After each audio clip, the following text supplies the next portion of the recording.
you don't exist. Take a perk and a talk of that shit. Money swallowed like sis. Did it perfect in the kid. Got a billion who sang on my head. Look at better put on the road I just spent.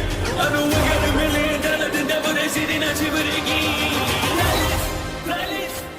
Hello and welcome back, fellow anime lovers, to MangaMuse. I am delighted to have you join us once again in the world of fanfiction and fantasy. This is the third part of What If Naruto Enters Assassin's Creed. Special note, this fanfic is written in a masterpiece of SomeDamn author on FANFICTIONnet. Do check and support the author too. Now smash the like, share and subscribe button for more. Also press the bell icon so that you never miss such great parts. Thanks for the introduction. Now let's dive into the world. The cold, damp air seemed to resonate with laughter. He stood, eyeing the man with a smile. The mirth was hard to ignore. For the first time in a long time, he was witnessing a sight rarely seen. So they've played their hand, have they? It's our turn now, don't you think? The man with one Sharingan nodded, before replying. Yes, the Chunin exams draw close. It is time for us to act. One thing was for certain. Uchiha Madara was feeling unusually cheerful. Hidden at first like blood on a rose. Wicked demon, your eyes stay closed. But then with time the petals fall. Nothing is hidden, nothing at all. Wicked demon opens its eyes. A flash of red, a feral cry. Wicked demon shows its face. There's no escape, you're trapped in a maze. Hidden at first like blood on a rose. What was still has now unfroze. Hidden at first like blood on a rose. Wicked demon. The end is close. An endless garden, stretching on and on, vast and beautiful. The air was clean, there was a sense of peace and knowledge. Two boys were present. One at the far end, the elder, tall, strong and determined, practicing. The other a small, innocent child, all of 5 years, with kind, smiling eyes and a lovely face. The beast remembers. A fruit of gold, a piece of 5. What's that, little Asura? Father, big brother Diva told me you have a big, bad monster inside you. The beast remembers, though he was only a part of a whole back then. He remembers the scents, the sounds. He remembers the joy of his host as the great man bent low ruffling little Asura's hair before picking him up. The boy nuzzled into his father's shoulder, sighing with content. So I made a song, father. It will drive the big ba and beast far away and then me, you and big brother Diva can live happily. The beast remembers, as the great man kisses the boy's cheek, laughing. Thank you so much, oh great Asura. He spoke in a playful, mock-deep voice as he swung his little son around. I am surely safe from the big bad beast, now that I have your protection. The little boy cooed in delight at his father's sudden change in voice. The beast remembers, the boy's mellifluous tone, his gentle face, his adorable, smiling eyes. Yet even such a beast is tamed. Wicked demon, no more the same. What is seen, was hidden then. He was done once, now once again. A fruit of gold, a piece of 5. Wicked demon no more shall thrive. The boy named Uzumaki Naruto woke with a start. Even as the skies began their journey into the lighter shades of blue, the last remnants of his obscure dream faded away. A dim light illuminated the front of his veranda, revealing a beautifully cured lawn, surrounded by a neatly structured border of various plants. Leaves barely twitching with the wind, the serene setting was indeed a stirring sight, one that would make anyone stop, stare, and enjoy the little haven, before moving on. Looking at him, one couldn't have pegged Hideki Kakashi to be the type to maintain such a neat and beautiful little garden at the back of his house. In fact, his colleagues swore that he was the very embodiment of laziness. But if you could have seen Kakashi then, you would be proved wrong. Staring at his garden for some time, he walked forward, cloaked by the dim yellow light. Bending, he flicked a dried leaf off of the grass before sighing and lying down placidly on the lawn.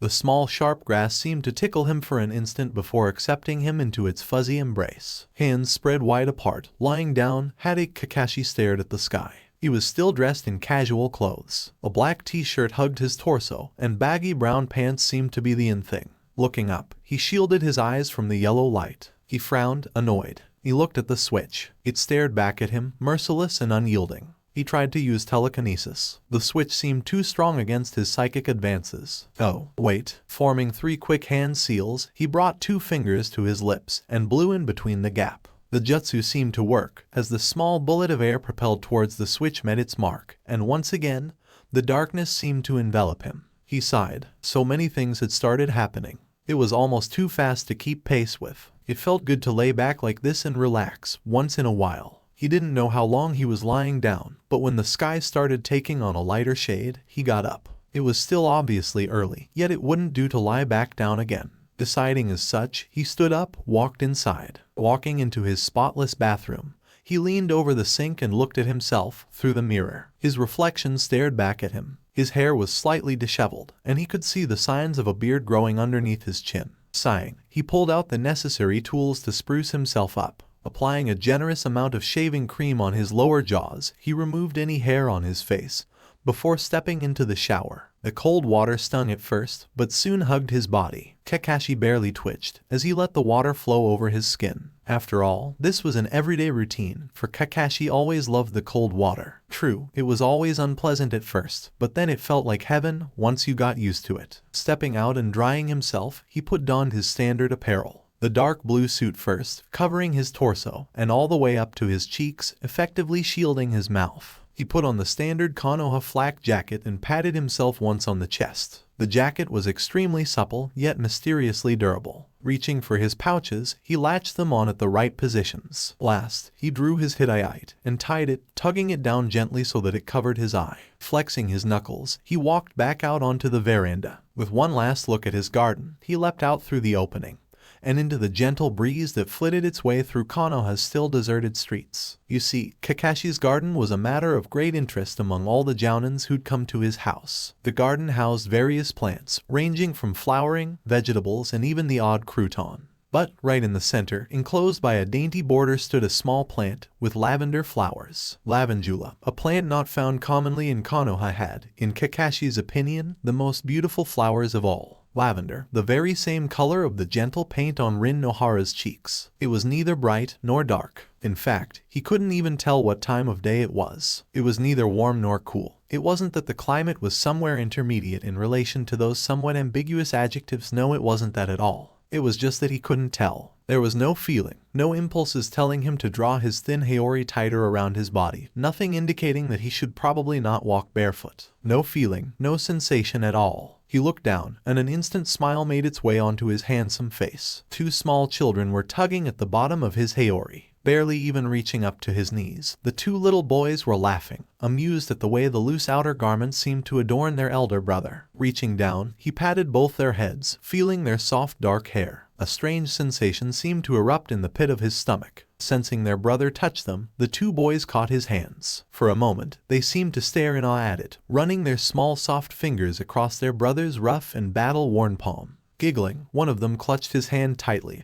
and he gasped, an unknown emotion ripping through his body. Unknown emotion. And gripping his hand tightly, the little boy brought it close to his face and cuddled it beneath the crook of his shoulders. And the man cried. For what, he knew not. For how long, he knew not. He cried, standing there, embracing his two adorable brothers, cuddling them, holding them tight, never wanting to let go of them ever again. And suddenly, it was all torn apart, just like everything in his wretched life. Uchiha Madara awoke, gasping painfully. The first morning rays were starting to penetrate through the small hole in the ceiling. Still gasping, he brought his hand forward, blocking the sunlight. A drop of sweat seemed to drop from his hand and onto his face. It felt cool, that drop of water. He moved his hand up, caressing the skin under his eyes. They felt warm, moist. Tears, not sweat, but tears. Why did people cry? Why did humans, the very pinnacle of evolution, the end result of millions of years of change, have to have such a fragile opening, such a big weakness? Why did they cry? Why did they laugh? Why did they show emotion? Why did they hope? Why did they aspire? Why did they desire? Why did they love? Why did they dream? Begin. At the very same time, somewhere far away, the village hidden in the leaf was just awakening, stirring, popping one eye open, and pining for a few precious minutes more. There was barely a sound anywhere, and the peaceful atmosphere, soon to be broken, was indeed soothing. There were some exceptions, of course. Some people had decided to break that certain barrier, that law that stated that one must sleep for 5 minutes more after one woke up. Training Ground 7 seemed to be the odd one out. 3 people were up and about, and Training Ground 7 was facilitating their activities. The sound of 2 well-honed, sharpened, and skillfully mastered swords kissing repeatedly seemed to break the silence time and again. 2 men were engaged in a bout, putting everything they had into what looked like a demonstration. The 2 men, of course, were no ordinary men, but that much would have been obvious to their observer, as the men's choice of clothing seemed to indicate. The third, the observer, on the contrary, was dressed normally. A loose black shirt seemed to adorn his young torso, as his cerulean eyes tried to follow what the 2 men were doing. The taller one dodged the advance before parrying. The parry was, of course, met with as much skill as was expected out of Altair ibn Lahad. Ezio Auditor smiled before taking up the initiative. Stepping forward boldly, he seemed to have surprised his senior, and yet, you wouldn't have known so from the reaction. Uzumaki Naruto was sitting down, blinking rapidly, trying to follow the rapid movements. It was indeed spectacular to witness two assassins oppose each other in a bout, wielding their swords with such dexterity. Suddenly, one of the men leaned back. Ezio Auditor seemed to have had enough, neither of them being able to best the other. The shorter assassin, Altair, signaled to Naruto to come forward, taking a deep, steadying breath after the demanding spar with Ezio Auditor. The sun seemed to have risen higher, and the air was getting considerably warmer. Sweat seemed to glide off Altair's elegant visage. So, Altair started. Naruto waited patiently for the master to catch his breath. He knew just how much stamina Altair ibn Lahad possessed, or, more accurately, he didn't fully. Yet, to see him tired was new to Naruto himself, having studied under his tutelage for a sizable period. Is it my turn now? He hoped he didn't sound too excited. After all, it wasn't often he would be taught firsthand by two frighteningly skilled assassins to wield a sword. The master seemed to nod in reply. Ezio walked up to him, wiping sweat off his brow. I have a proposition. Here. Naruto's eyes widened considerably when he saw the tall assassin offer him his sword. I'm taking your sword. Yes, you will use my sword, young Naruto. The first thing that he felt the moment he grasped the soft handle was immense respect for the two assassins, simply for the fact that they made it look so easy, wielding something as heavy as this. Sure, both of them had the advantage in physique due to their ages. Their arm muscles were obviously much more powerful than his, but still, to wield such a weapon with such dexterity. His biceps were already starting to protest, and he'd barely stood a few minutes with the sword. God damn it, it didn't look this heavy. Naruto leaned forward and grasped the handle more firmly. It felt cool, even though Ezio Auditor had used it for the past half hour. The handle felt soft to the touch, covered by some sort of fabric. Pausing, he lowered the sword, sliding his hands across the metal. The underside felt smooth as smooth could be. The crossguard was small, extending from either side of the base of the sword, the front edge of the handle, preventing his wrist from sliding forward. Ezio waited patiently for Naruto to finish. Once Naruto looked up, Ezio smiled at the expression on the young assassin's face. Heavy? You bet it is. A heavier sword will help tone your muscles well, young Naruto. However, you must know, this one isn't meant to be wielded by one such as yourself. Too heavy, and stunted growth will be the result.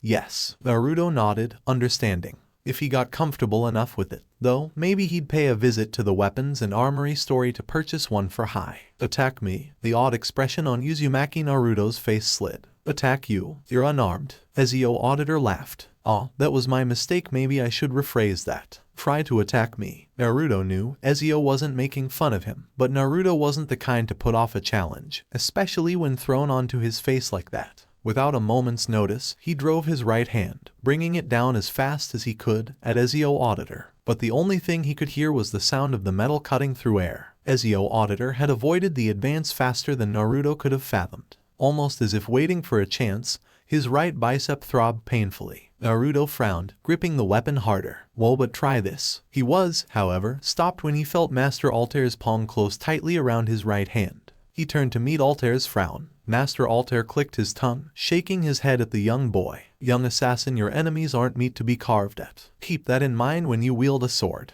Exhaling, Naruto tried a different tactic. Slightly flipping Ezio's sword to the right, he tried slashing diagonally, only to have both Ezio and Altair shake his head at him again. Nor is your sword a battering ram, by any stretch. Stepping forward, Altair gripped Naruto's wrist, the sword hand. Right behind him, Altair moved his left hand, placing it under Naruto's left, and raising it slightly. Finally, leaning back, he tilted Naruto's wrist up. Swing, and Naruto swung. This time, it did not take a master to tell that there was a world of difference. On the previous two occasions, the sword had felt as if he wasn't wielding a sword at all, but now Naruto could feel it. He could feel the power of the weapon in his hand. He could feel it. If this thing made contact with anyone, it would hurt. Now try to attack me, Naruto. Stepping forward, he swung diagonally, only for the swing to miss. Ezio had strafed left. Not waiting for the next command, Naruto slashed again, and again, Ezio stepped away. And again, and again, and again. Uzumaki Naruto was thoroughly starting to enjoy this. Sure, there was always the thrill of hand-to-hand combat, taijutsu and the likes, but this was a whole new level. It felt so so right to hold the sword, to watch the opponent carefully, and to strike. And Naruto struck. Not the same advance repeatedly, but Naruto could feel it. Occasionally, he would thrust instead of slicing, and neither assassin would object. This, of course, encouraged Naruto further. Stepping back, he lashed out at the tall assassin. Ezio auditor sidestepped it. Naruto, predicting this, lashed out yet again at a different direction, but only to be evaded yet again. Why can't I hit you? And at the same time, the pain magnified, so much to the extent of dropping his sword. The weapon crashed to the ground with a dull thud, before staying still. Naruto was looking down, grimacing in that sapping pain that was coating his entire right arm. Both Altair and Ezio paused, looking at Naruto with a smile. Amidst the pain, Naruto looked at them quizzically, as if to ask them what the joke was. Master Altair spoke first. No, nothing. It is, young assassin, a trivial matter, but I am not wrong in stating you have taken to the sword rather easily, am I? Naruto frowned in answer. Does that mean you'll teach me more? If you will learn, young assassin, if you will learn. You see, Hokage-sama has given you what? 5 days off missions, am I right? Naruto nodded. The two assassins looked at each other before smiling knowingly at Naruto. Haruno Sakura was lying in bed. The sun was starting to get annoying now, and she was regretting her decision of shifting her bed towards the window now. The previous night, she herself had decided that it'd be much more convenient for her this way. She'd be able to wake up earlier, and it was a much-needed relief from the heat that was starting to characterize Konoha's climate. Of course, it still was early. The clock read 6:15, and in her books, it was pretty early. The sun was starting to rise much faster nowadays, though. Stretching, she shot up, trying to shake off her sleep. Her room was small, yet, in her words, it was cozy. No elaborate wall decorations, no over-exuberant shades. A dull cream adorned her walls, with the odd painting of herself when she was 4. In the far end, a hand-drawn picture of a cherry blossom flower hung, painted by her mother. Sakura walked down the stairs and into the dining room. She could make out the silhouette of her mother in the kitchen, busy with the breakfast for her father, who had to leave early for some council meeting. Moving silently into the kitchen, she stood behind her mother and hugged her. Haruno Yumiko turned with a small squeak, pleasantly surprised to see her daughter up. Up early, Sakura dear. What's the special occasion? Nothing. It's your day off, isn't it? So what do you plan to do? Haruno Yumiko brandished a plate at her daughter, signaling for her to carry it. The two of them laid it on the table. As Sakura sat down, her mother brought the steamed rice and natto dishes. The both of them helped themselves after a quick itadakimasu. A day off. Yeah, I think I'll start training. Her mother looked at her for a second, pausing halfway through a serving, before nodding and smiling enthusiastically. Sakura heaved an inward sigh of relief. The news of their previous mission had spread like wildfire throughout Konoha, and it was safe to say her mother had been very worried, to say nothing of her father. She hadn't even known what to tell them on the eve of their return. However, thankfully, Hokage-sama himself had visited, later that evening, reassuring her parents that there was absolutely no cause of worry, and it was just a small anomaly in their mission. Still, she was half expecting her mother to tell her to stop doing such missions, or to stop training, or anything along that line. Therefore, it came as a relief when her mother approved of her decision. Dear, you're picking at your food. Are you dieting? Sakura looked up at her mother, her cheeks starting to assume a reddish complexion. Her mother's tone, on the other hand, was casual, almost playful. Dieting? Why would I diet? Oh, I don't know, maybe say impressing certain people. Sakura made a show of coughing loudly, though she knew it wouldn't help. Of course, her mother knew about her crush on Sasuke-kun. Her father, on the other hand, was a stricter about these things. She knew that. She daren't talk about anything straying near that topic with her father. Haruno Yumiko chuckled at her daughter's reaction. She was never the sort to interfere with her daughter's infatuation with the Uchiha. She knew, sooner or later, Sakura would grow up, and a lot of things would change, including her views on the concerned matters. Her own parents had been a little regimental with these things back in her time, and she was inclined not to make the same mistake. Anyway, what training are you doing, Sakura dear? Sakura shrugged in reply. I don't know. Maybe I'll meet up with the others, talk to Kakashi-sensei, maybe. It doesn't matter. Whatever it is, I'm improving.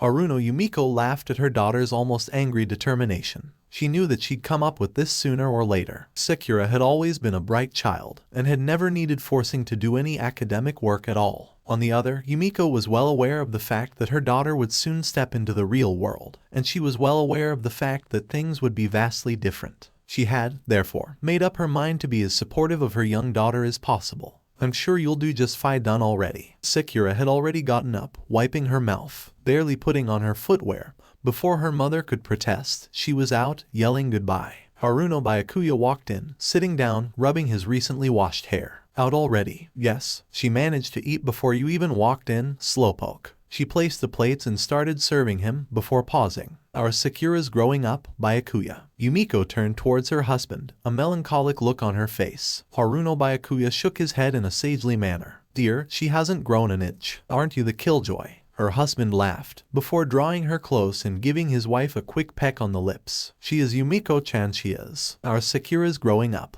Very quick. Here, I want to tell you a few things, when it's still fresh on your mind. Visualization is a very important aspect of reading. Most of the time, we subconsciously visualize most of the things we read. In this respect, the name Byakuya will certainly pique the Bleach fans among my readers. To you, the Bleach fans, I want to say, yes, I visualize Sakura's dad as someone like Byakuya in terms of appearance. I'm enunciating this because Sakura's dad plays a role in many of the upcoming chapters. Tall, fair, black-haired and cool. Although, his behavior is vastly different to that of the snobbish attitude that Kuchiki Byakuya seems to possess. It should obviously be no surprise as to why I wanted Sakura's dad to be named Byakuya. As for my non-Bleach fans, I'll repeat, I visualize Sakura's dad to be tall, black-haired, fair and all-round cool. You guys probably wouldn't know why I've named him Byakuya. Kuchiki Byakuya, a character from Bleach, has a sword known as Senbon Sakura and his attacks are almost completely based on cherry blossoms. Sakura's mother, Yumiko, is named so because Yumiko means plum blossom, something, I thought, fits Sakura's mother perfectly. And lastly, natto is a traditional Japanese soybean-based dish, commonly eaten with rice. 25 minutes later,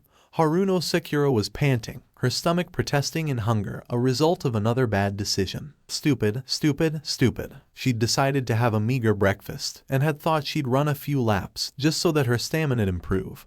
And now, here she was, hungry as hell, and totally tired. Stupid, stupid Sakura. Her jogging reduced to a slow-paced walk to allow her time to catch her breath. She wasn't used to this kind of exercise at all. Maybe she overdid it. Not looking where she was walking, she was shaken out of her reverie when she collided with a sweaty Uzumaki Naruto. Thrown off, she landed on the ground with a bump before looking up. Naruto. Oh, hey, Sakura-chan. What are you ... Why are you sweating so much? And what's with your hand? Sakura got up slowly, dusting her hair, eyeing the way Naruto was massaging his right bicep. Aw, nothing much. I was training. I'm learning to use a sword, Naruto declared excitedly. Sakura was suddenly overcome with a feeling of guilt. There was Naruto, training with new styles and such, and here she was, exhausted after a mere jog. Yeah, so I just finished up. I'm liking it, really. Wanna get breakfast? He said all this very fast, still looking at her. Sakura suddenly cocked her ears up at the word breakfast. There was no way she'd go back home. Her mother would tease her to no end about dieting if she went back. On the other hand, sure, after that, we'll get Sasuke-kun. We'll do some training together. Naruto grinned, nodding. Sakura was really hoping she'd be able to train with Sasuke. After all, that was the only way to show she was improving. And then, of course, she could ask him who. Coming, Naruto had already set off, yanking his semi-wet black t-shirt back and forth, exhaling loudly. She jogged up, and started walking alongside him. So ... you're learning to fight with a sword. Naruto nodded, though he looked less excited this time. Yeah, today, though, I didn't train much. Just watching those two fight, that's all. I only got to swing it a few times. Man, that stuff is heavy. But, I've decided, it'll be a sword for me. Sakura couldn't help grinning. It was so infectious, the enthusiasm with which Uzumaki Naruto made his plans for future combat. It was just ... she even felt confident she'd be able to get somewhere too. Naruto, where exactly are we going? This isn't the way to Ikaraku. Course, I know that, Sakura-chan. I visit every day. No, we're having breakfast at my place today. We're having breakfast at your place, Sakura repeated. Naruto suddenly dropped his grin. Yeah, ... is anything wrong? Don't wanna come? I'll underst. Oh no, it's nothing. Let's go ... it's just, I haven't really seen your house yet, that was all. Naruto smiled, a dreamy look taking over his face. She followed. They seemed to take a right halfway through Tea Leaf Street, before turning through another alley. Finally, they came face to face with a small apartment. 3 floors stood, and Naruto pointed to the second. I live on the second floor. The first floor is occupied by this old civilian. She never steps out much, like, ever. And the third is unoccupied. Sekiro looked up. It didn't look bad at all. It looked as if it had been painted recently, and the area in itself was unnaturally quiet. Come on, let's go. I'm starving, Sakura-chan. What about you? She kept up with him as he jogged up. She didn't even hear his question. She was deep in thought. What did it feel like, really, living all alone? No one to pester you about laundry, no one tell you to clean your room, make your bed, no one to chivvy you around all the time. And at the same time, what did it feel like, doing your clothes yourself, cleaning up yourself, cooking, washing ... It all seemed so imposing. And yet, Uzumaki Naruto looked like he had nary a care in the world. As they walked up the corridor toward his door, slipping a hand into his pockets, he drew out a key and unlocked a door to reveal a pleasant sight. It was true, Haruno Sekiro was pleasantly surprised as her eyes went over the chairs arranged a little carelessly on one corner, the shelf on the right, on which lay several small knives,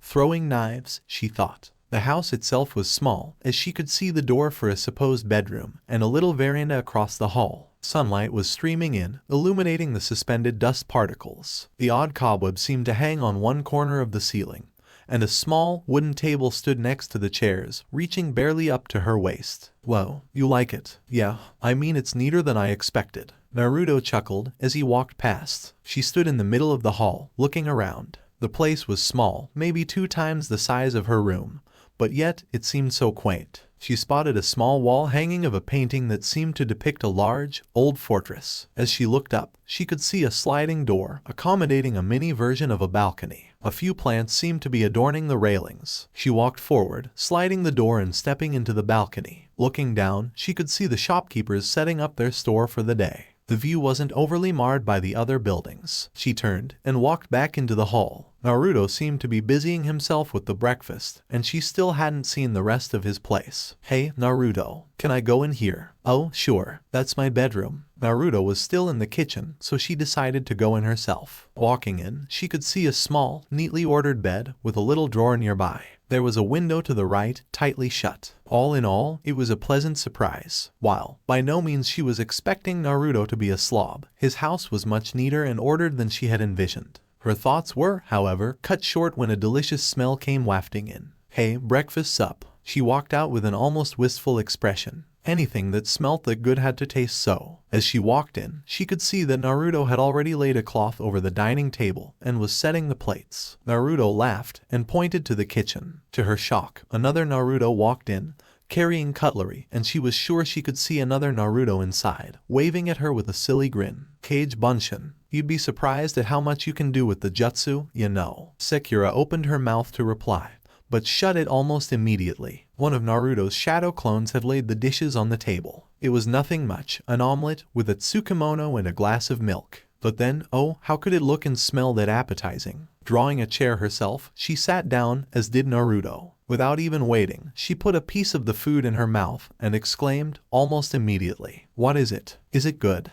How? The what? Sakura-chan, how do you learn to cook so well? Naruto broke into a wide grin that almost split his face in two, before sobering up and replying, "No, nothing much, really. You'd be forced to learn to cook if you were in Masyaf, too. That's where I stayed all those years," he added, seeing the momentary confusion on the Pinkette's face. "As for the breakfast, I'm sure you know what those are." All thoughts of dieting, or any such absolutely obnoxious idea fled from the young girl's mind as she started eating. Naruto, too, dispelling his shadow clones, had begun. And sorry for the interruption, I mean it. But, for those who want to know, tsukemono is traditional Japanese pickle. 20 minutes later, the two genin were walking out of Naruto's house. The moment they'd finished, Naruto had done the dishes as she watched the shadow clones work, in fascination. She wasn't feeling stuffed after that breakfast, and yet she knew she wouldn't be hungry for a while. As she helped the several Narutos tidy up after their meal, she couldn't help but warm up to the boy.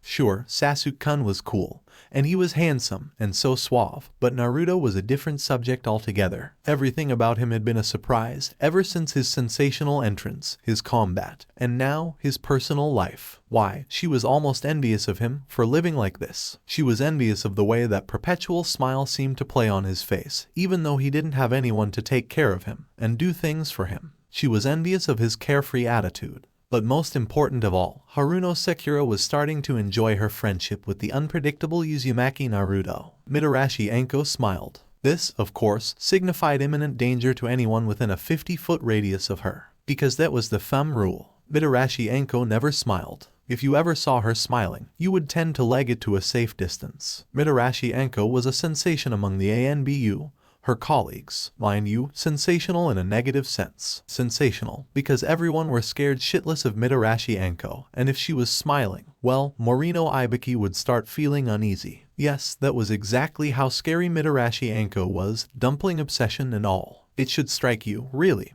when you saw her with that mauve trench coat and a fishnet armor that had nosebleed-inducing effectiveness on the most homosexual of men. A fearfully trained sense of movement, skill, and detection had ensured her the top ranks in the ANBU, and she had ensured she stayed there. Among the ANBU, especially the newbies, Mitarashi Anko was a nightmare. It was something in her attitude, something that seemed to tell them neither friend nor foe was safe near Mitarashi Anko, that seemed to scare them out of their wits. Getting back on topic, Mitarashi Anko smiled before deploying the senbons. Those two little shits will never know what hit them, Anko thought, as she watched Connor and Haytham Kenway collapse. The SomeDamn has to be shitting me. Assassins, these two, pulling his hair at the back together and securing it in a firm ponytail. His long, elegant fingers gripped the bathroom sink quite tightly as he surveyed himself over on the mirror over his sink. A thin, rather handsome face with prominent tear troughs stared back at him. And suddenly, without any warning, the obsidian eyes that were looking into his own changed. The Mangekyo Sharingan blazed back at him in full glory. It was like an adrenaline rush. Not a nanosecond after his Mangekyo came, the world started feeling different. Suddenly, Itachi could feel even that small droplet of water sliding off of the sink, even though it was nowhere near possible through normal vision. He could sense slight chakra deflections out there in the hallway leading up to his room.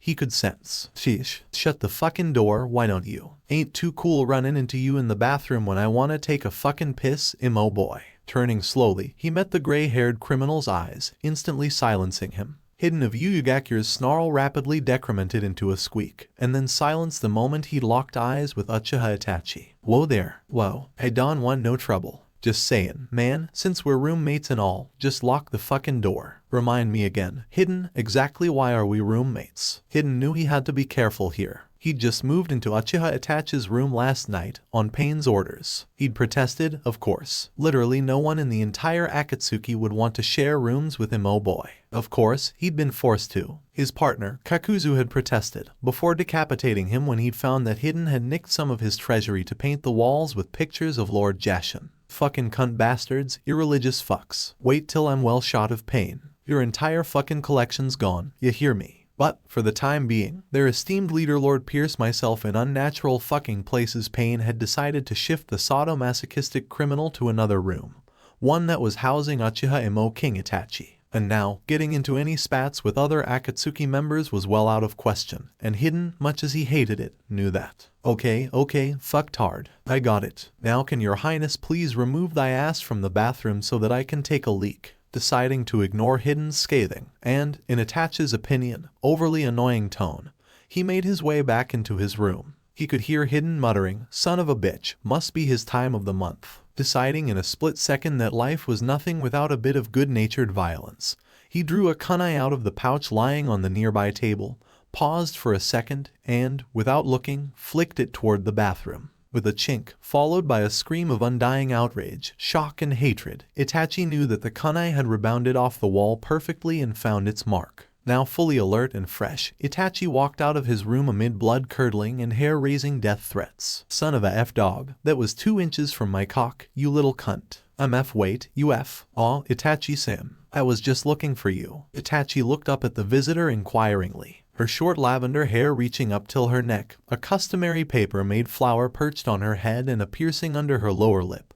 Pain's Lieutenant Conan was walking up to Itachi with a small smile on her face, shuffling a sheaf of papers. Unexpected. It was rather unexpected to see the leader's lieutenant walking up to him casually, with a smile on her face, no less. They'd barely interacted with each other, him and Conan. In fact, the members of the Akatsuki never generally held heart-to-heart conversations with each other. They'd always be off on missions, delegated by the number by their leader. It was very rare for them to have a break period like this one. For the past week, all of them had been summoned by Pain to a certain location once they'd finished up on all the missions. Meeting up after quite a while, Itachi was surprised to learn that they wouldn't be having any missions for quite a while, and therefore they all needed to stay here to foster some form of relationship. This, of course, held no interest to the Uchiha, as he'd ended up with Hidden as his roommate now. Itachi opened his mouth to ask of her reason. "Where are you, you little dick? Wanna see how castration feels?" He nodded, feigning resignation at Conan's raised eyebrows. "Oh, never you mind. Just us boys playing around."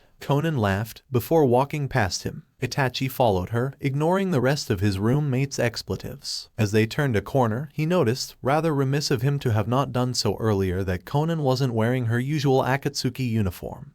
Instead, for the first time, she seemed to be casually dressed. He too hadn't done so, opting for a loose shirt and a pant. What was more important was the instant air of cheeriness he seemed to sense around Conan. In all of their meetings, his impression was that she'd always seemed a bit, well, dull. But now, the more Itachi paid attention to Conan, the clearer he could see the difference. There was a certain spring to her step, and the smile on her face seemed to change her into a whole new person. One far prettier, Itachi thought, than her previous version. They walked into the hall room now. He could see few of the other members of the Akatsuki lounging about. The hall was a large one, and wasn't extremely luxurious by any stretch. And yet, for a hall inhabited by one of the worst criminals known to shinobi, it wasn't even what you'd expect. Everything was neat, ordered, stacked up. Nothing was out of place at any point, perfect for each of the members. Akasuna no Sasori was sitting in a corner, quite oblivious to anyone else, completely occupied in sprucing up his puppet. Some poor soul named Hirako, he'd told them. The amount of devices, contraptions, and poisons that Sasori seemed to work inside his puppet was fit to boggle anybody's mind. Nobody, however, questioned the deceptively old scorpion of the red sand. Onto his right, Deidara, the newest increment to the Akatsuki, and Hoshigaki Kasama were hunched up on the ground, eyes glued to a television set. Both of them seemed to be following this TV show avidly, and were by no means to be interrupted if one wanted to preserve one's life. Itachi himself thought that the show was annoying, featuring some cool-looking people drawn in cool-looking poses cutting each other's shoulders up and screaming Bankai, like their life depended on it. Deidara suddenly whooped, while Kasama groaned, as a huge explosion took place on screen, followed by cries of Kurosaki-kun. Kurosaki-kun. Without expecting any response from those two, Itachi turned next to see Kakuzu, their treasurer, counting money from a devious-looking suitcase and muttering fiercely under his breath about two-faced sons of. Look who it is. You sure like to stay holed up in your room all day long, don't you, Itachi-kun? Orochimaru was looking at him, as though distracted from the art of observing his fingernails. A broad smile seemed to play on his slack, pale face, as his malicious green eyes seemed to speak of all the mirth in the world. Replying with nothing more than a wan smile, Itachi chose to ignore the unpleasantness that his partner in crime seemed to bring into everyone's lives, him included. Glad that he needn't waste time striking conversation with the highly irksome Orochimaru, Itachi followed Conan as they walked past the hallway. All the while, Conan hadn't said anything, choosing to observe the interaction between her fellow members. As they walked into the narrow corridor leading up to the leader's quarters, though, he heard her curse, "Damn snake. Shouldn't have let him in, I've told Pain already." "Oh, really? He isn't all that bad," Itachi replied nonchalantly, slipping his hands into his pockets as he shook his neck. Conan snorted. "I'm pretty sure he's not what he looks like. Suspicious, if you ask me. Might be spy reporting to someone else, for all we know." She turned to Itachi, locking eyes as if confirming her doubts. Uchiha Itachi was, after all, the wielder of the terrifyingly powerful Mangekyo Sharingan. Not only that, he was formerly an ANBU member and was well known to be given stealth and interrogation missions. No, certainly not a spy.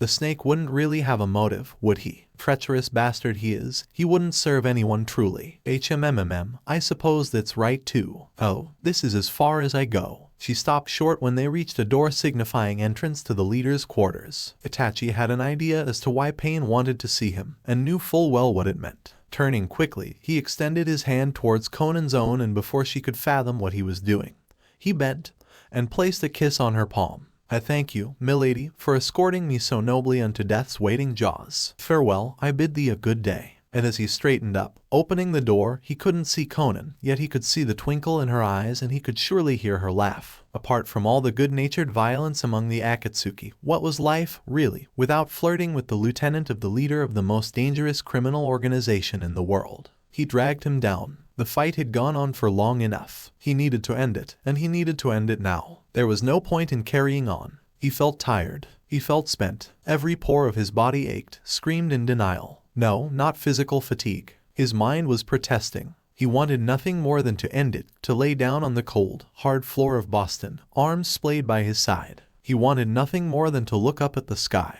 and shed the tears that seemed to have collected in him. And cruelly, it was the fact that he couldn't do that anytime soon, and probably never, caused Connor Kenway no end of grief. It was the fact that he was so tired of this struggle, and there was to be no respite, that pulled him down. And why? He asked himself repeatedly. Why? How could he even afford to feel such? Was it his determination, or lack thereof? No, absolutely not. His determination was his driving force, the one thing that coated the blood running through his veins, that allowed him to hack away at opponent after opponent, not showing a shred of mercy as his tomahawk found its mark with asymptotic perfection. And he knew he wasn't lacking there now. He was determined still. He would always go down fighting. No, that was not it. What then was the cause of his despair? But even as the question crossed his mind, the answer came to him instantly. Futility. Something that could be overlooked, underestimated, and tossed aside easily, with disregard to the consequences. It was like a slow-acting poison, slowly but surely creeping up towards his heart, gnawing away at his insides bit by agonizing bit,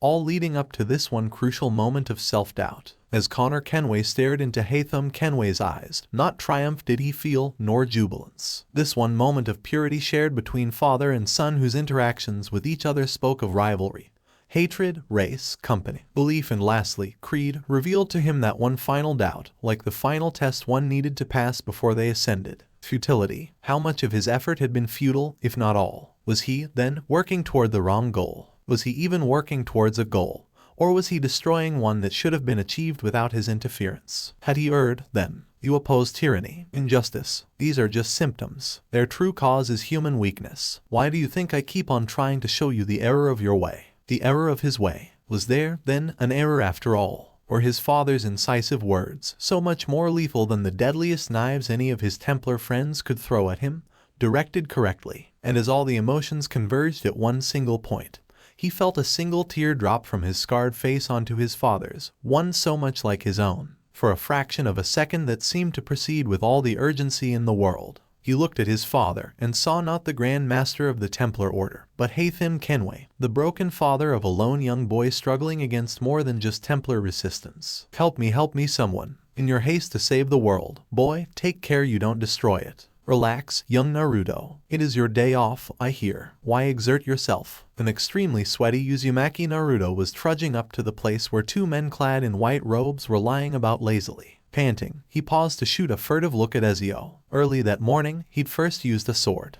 After spending 2 hours on it, he'd decided to eat back at his place, somehow running into and convincing Sakura to eat along with him. To his pleasant surprise, she'd been awed by his house and had asked no end of questions on their way back to Training Ground 7. But after reaching there and realizing that Kakashi-sensei had taken the day off too, she'd said she'd go and find Sasuke so that the three of them could train together. Given some time, Naruto had sat down and let his mind wander back to the state of his own house. Far cleaner than it had been when he'd first stepped in it, it still needed quite a bit of upgrading. Deciding that he'd need around 600 ryo for upgrading his house, getting himself some clothes, and that he'd need to start saving up for a nice weapon, Naruto had started on the routine D-ranked missions alone. Realizing that using Kage Bunshin was an easy way to do it, he'd decided to not use the jutsu, and instead sweat it out on his own. After all, in a few days, he'd start weapons training, and though the two assassins made it look easy, he'd experienced the strain on his muscles firsthand this morning.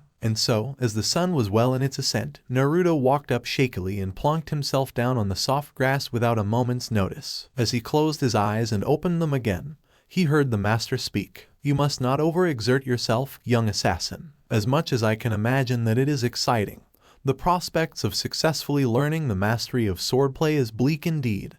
At this rate, Naruto agreed begrudgingly, and as he closed his eyes once more, he felt the fatigue of the morning catch up to him, and he slipped into slumber. It was late afternoon when he woke up. He could hear some sounds to his right. He opened his eyes slowly and sat up. Sakura was standing next to him, panting. Ezio and Altair were standing next to her and looked at him as he woke up. It was Sakura who spoke first. Up finally, sleepyhead. Spent the morning hyper-completing missions, where Sasuke, Naruto stifled a yawn as Sakura sat down next to him. Fighting the temptation to lie back down, he tried to clear his blurry vision. Sasuke had told me to leave him alone since he wanted to train on his own. She spoke the latter part very fast, and Naruto could tell she was embarrassed, and even disappointed. While he still hadn't gotten over his crush on the pink-haired girl, he felt that was rude indeed of their teammate, not just declining her offer, but it sounded like he'd blown her off. Anyway, what's got you all tired now? Oh, nothing much, really. Just some stamina training.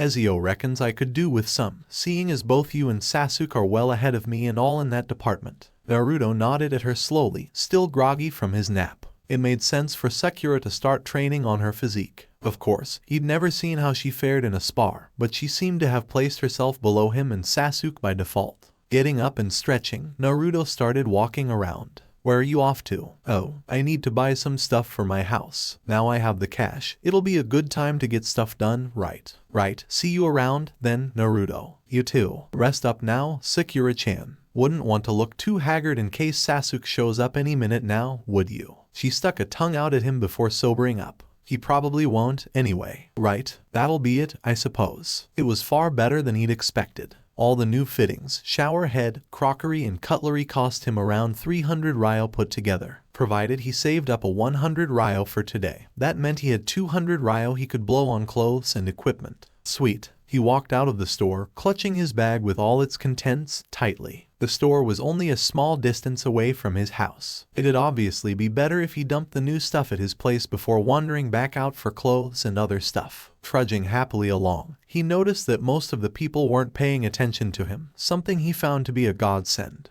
In fact, a few of the people even waved to him, having seen him working hard on their fences or other D ranks. It was a great change for the young boy who was so cruelly ostracized by those very same villagers. And so it was with a happy heart that the Uzumaki found himself at Urahara's clothes for all occasions, ogling at an orange t-shirt that said "Go Wild, Go Sexy," with two bikini-clad females on either side of the t-shirt in a slightly provocative position. Contemplating as to whether or not he should wear this when he next met the Hokage, he was interrupted when he felt a hand on his shoulder. Don't even think about it, Uzumaki. Yamanaka Ino walked in front of him, shaking her head at his tastes. Do you know what'll happen when the Hokage sees you with that thing on? He grinned back at her. Back then, I suppose. Nah, I'm gonna buy it and wear it for his reaction. He laughed when he heard the girl gasp in apparent shock at the Uzumaki's startling display of dress sense, or more precisely, the lack thereof. So you're what? Clothes shopping? Naruto looked at her inquisitively when she asked the question. Spending years under assassin tutelage had taught him a bit about the tone of people, and how important a clue it was in reading into those people. Yeah, why? Hey, I know. I'll help, Naruto.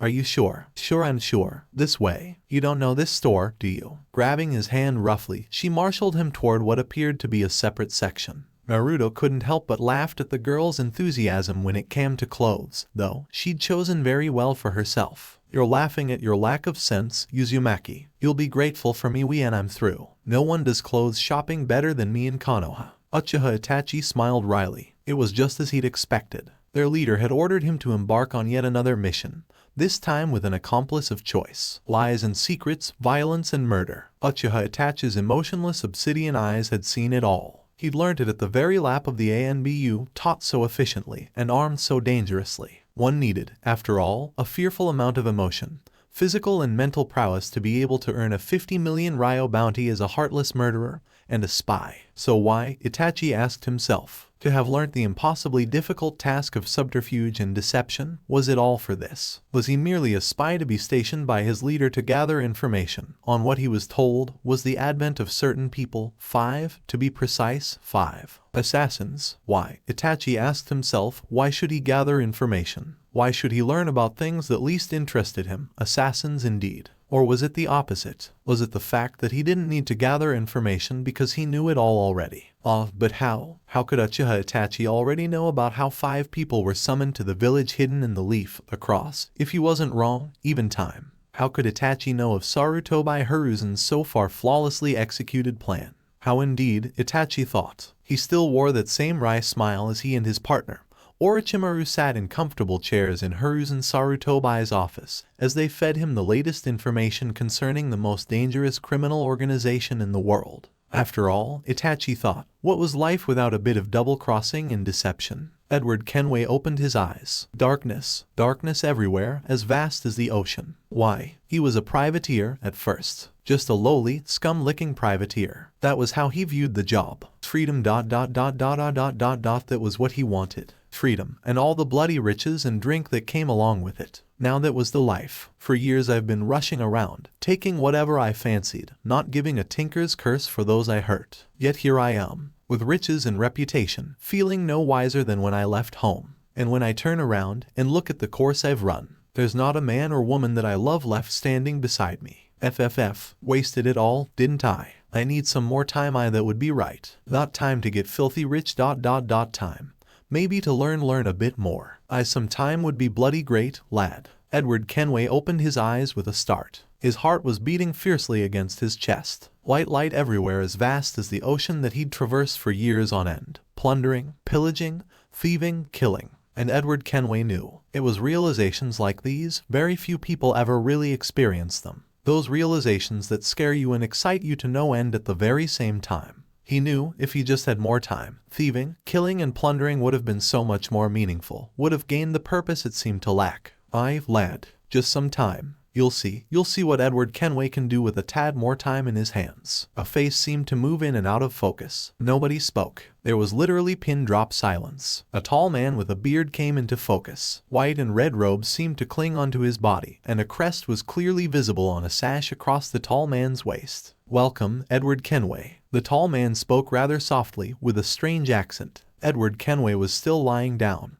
but could now clearly see the man, and a few others standing beside him. Another one, shorter though, but dressed similarly, was standing back, looking at him intently. Edward Kenway groaned, feeling slightly sick. Sweet Jesus, not you bunch of jollies again. Following the immediate events after the formation of the village hidden in the leaf, he hated it. He loathed it. He despised all of it. The warm atmosphere had something to do with it, he supposed. It got to him like an itch, like something he wanted to scratch and throw away. The final rays of the sun were receding from the horizon. The birds chirped happily amidst the sound of the whispering leaves. He was leaning carelessly on the wooden railings on his porch. Legs lay outstretched, and one arm was curled up into a fist. Something, he found, always comforted him, ever since his childhood. Uchiha Madara smiled wryly as the blunt flavor of the rubicund wine hit the back of his throat. Pausing to look up, he brought the vessel to his lips again and sipped gently without a sound. He'd always held an impeccable demeanor. Anyone who looked at him never failed to look again.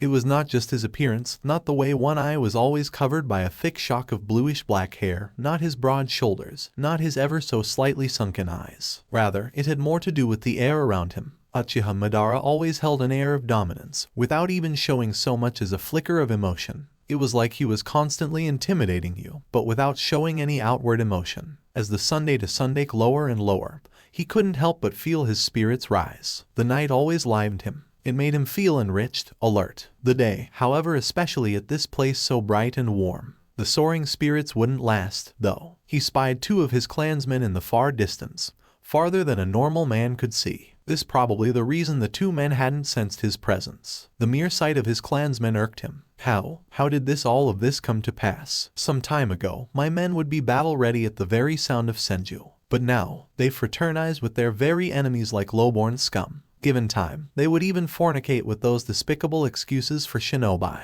A sudden, sharp spike of anger rode his mind on his last thought. His hands suddenly gripped the wine glass tightly. Still looking up, he flung the glass away, unmindful of the sound of it hitting the ground and shattering. Shatter just like me. Curse you, Hashirama. The last ounce of his sudden temper ebbed away, to be replaced by dull weightlessness. He slowly closed his eyes and gave in completely to his thoughts. Gifted since birth potential, lots of them. A happy childhood, 4 brothers and then the war. 3 of his brothers gone dead. Extreme grief and then determination. Couple that with hard work arise to dizzying heights. Respect of fellow clansmen, power, prestige. And then a leader, the strongest. But it wasn't to be. An interruption. A thorn in my flesh, a friend, a close friend, then a rival and then enemy. That face, that very face. Hashirama Senju. Somehow, through means Madara knew not, He'd won the respect of his men. The very men who'd sworn their entire lives to him were now happily lapping up Hashirama's giveaways like obedient dogs. In the end, it mattered not. Hashirama had gained everything: the village, his men, respect. On the other hand, he, Madara, had been left with nothing. His men, his dignity, his pride, and most of all his will. Hashirama Senju had taken it all. He didn't know where it had gone wrong, where it had started the unknown downward spiral. What a despicable excuse for a weapon. Why, even one might as well wield a quarterstaff in battle. But Hashirama had flaunted even that. Most of the village's founding structure was based on Hashirama's wood release. Even the porch he was sitting on right now was his. What belongs to me then? What have you left me, Hashirama? Still closing his eyes, he bent, picked up a piece of shattered glass, and flung it, with all his might, forward, wishing, hoping that whatever it pierced would be Hashirama's heart. Hearing a sudden sound not long after he'd flung the glass piece, he opened his eyes and his breath caught in his throat. As if Hashirama tormenting me weren't Inaoga's cursed wife too. His eyes focused on the lithe figure of Uzumaki Mito, watching him curiously, with a soft frown adorning her face. I didn't sense you. The woman's frown seemed to soften. It's not often I don't sense someone, and better still, someone who is standing so close. It is good to see you too, Uchiha. Does it irk you to speak my name, just like everyone else in this cursed place? Madara's face showed no emotion at all. His voice was calm and even, betraying nothing. However, his heart seemed to start beating fiercely against his chest. He didn't know what it was about this certain woman that riled him up. Maybe it was the fact that she was Hashirama's wife, or it could be the way her bright red hair led a soft dance with the wind, or her dark eyes, and the way they looked steadily at him. Whatever it was, Madara had already decided that holding a conversation with Hashirama without losing his temper was easier than confronting his wife. She laughed. It wasn't wild or showing great joy. It was dignified, yet it wasn't put on just for pretense. No, indeed, Madara. Uzumaki Mito walked up closer to him. Meanwhile, Madara remained seated, but folded his legs and sat straight, as a show of respect. Why did you come here? Mito, who was adjusting her sash, looked up with a cheerful smile. No reason specifically. Hashirama had to go for a village meeting, and I wanted to enjoy the breeze. While walking about, I sensed your wayward chakra. Madara knew that she was already aware of his intense dislike for his rival. The usual spike of temper at the mention of his rival's name was immediately quelled by the fact that she had come to check on him. I see. So does my wayward chakra worry you? Still walking forward, she paused. Yes, it does. About you. Why, Madara? I don't like it here. It really is that simple. Add to that, at this point, he hesitated, contemplating whether or not he should go on. The fact that Hashirama has now taken away everything that I held dear. Uchiha Madara was never usually surprised easily. His mind always improvised, and instead of dwelling on the moment, it would already start drawing out implications and possibilities. However, it wasn't ready for Mito's reaction. A sad smile graced her face. For the first time, Madara's face twisted into a frown. It amuses you, does it? Futile question. He knew, somehow, that it didn't. Not at all. It's just that. Madara raised an eyebrow at her hesitation. Forgive me, but I fail to agree with your ideals. Madara tilted his face sideways and levied her with a questioning glance. Your ideals? Do you consider yourself a leader? Madara's interest was now piqued. This woman challenges my capabilities. I am a leader. But that depends on what you believe a leader is. You see, a leader takes his people's interest into account. You, on the other hand, Uchiha Madara, don't seem to function that way. Madara laughed. It amused him to see how less people understood of him. He raised an eyebrow at the Uzumaki. You, Uzumaki Mito, don't know enough about me to adopt that tone. Uchiha Madara would never admit it, but he was already immensely enjoying the conversation. It had been an extremely long time since anyone had ever talked to him like that, and now, when someone was talking to him, he felt alive in a conversation for the first time in months. He smiled inwardly at the way Mito was returning his stare defiantly. Suddenly breaking off the stare, Mito walked even closer. Madara, meanwhile, sat stock still, eyes directed anywhere but at Mito. Walking a few steps, she lightly caught her kimono and promptly sat down on the front of Madara's porch, her back facing him. The silence, punctuated by the wind and leaves, was broken yet again when Mito spoke. I apologize, Uchiha Dono, if my words were derogatory in nature. Sudden politeness. This is unexpected indeed. At this point in time, Madara was still calmly looking to his left, at the trees and the darkening landscape. Mito turned sharply, and Madara drew his gaze to her yet again. Do you think I do not know of your condition? You, the great and valorous Uchiha Madara, have been abandoned by your people, who are now in favor of my husband. Do you really think this is Hashirama's fault? Do you know what it really is to be a leader, Madara? Madara, who'd been meeting her determined gaze with a gentle smile up until this very point, suddenly became expressionless. Mito still held her glare. To her surprise, Madara got up ever so suddenly. Instead of looking up at him, Mito held her gaze level and got up too to face him. The two shinobi stood facing each other, both locking eyes. Their heights were almost level, with Madara being taller than Mito by a small amount. Do not challenge me, Uzumaki Mito. You misunderstand. On the contrary, it is you who does not understand. You ask me what it is to be leader. I shall tell you, Uzumaki, so listen well. A leader isn't someone who stands above all. A leader isn't someone who watches as his men die. A leader isn't someone who dishes out commands, expecting them to be followed.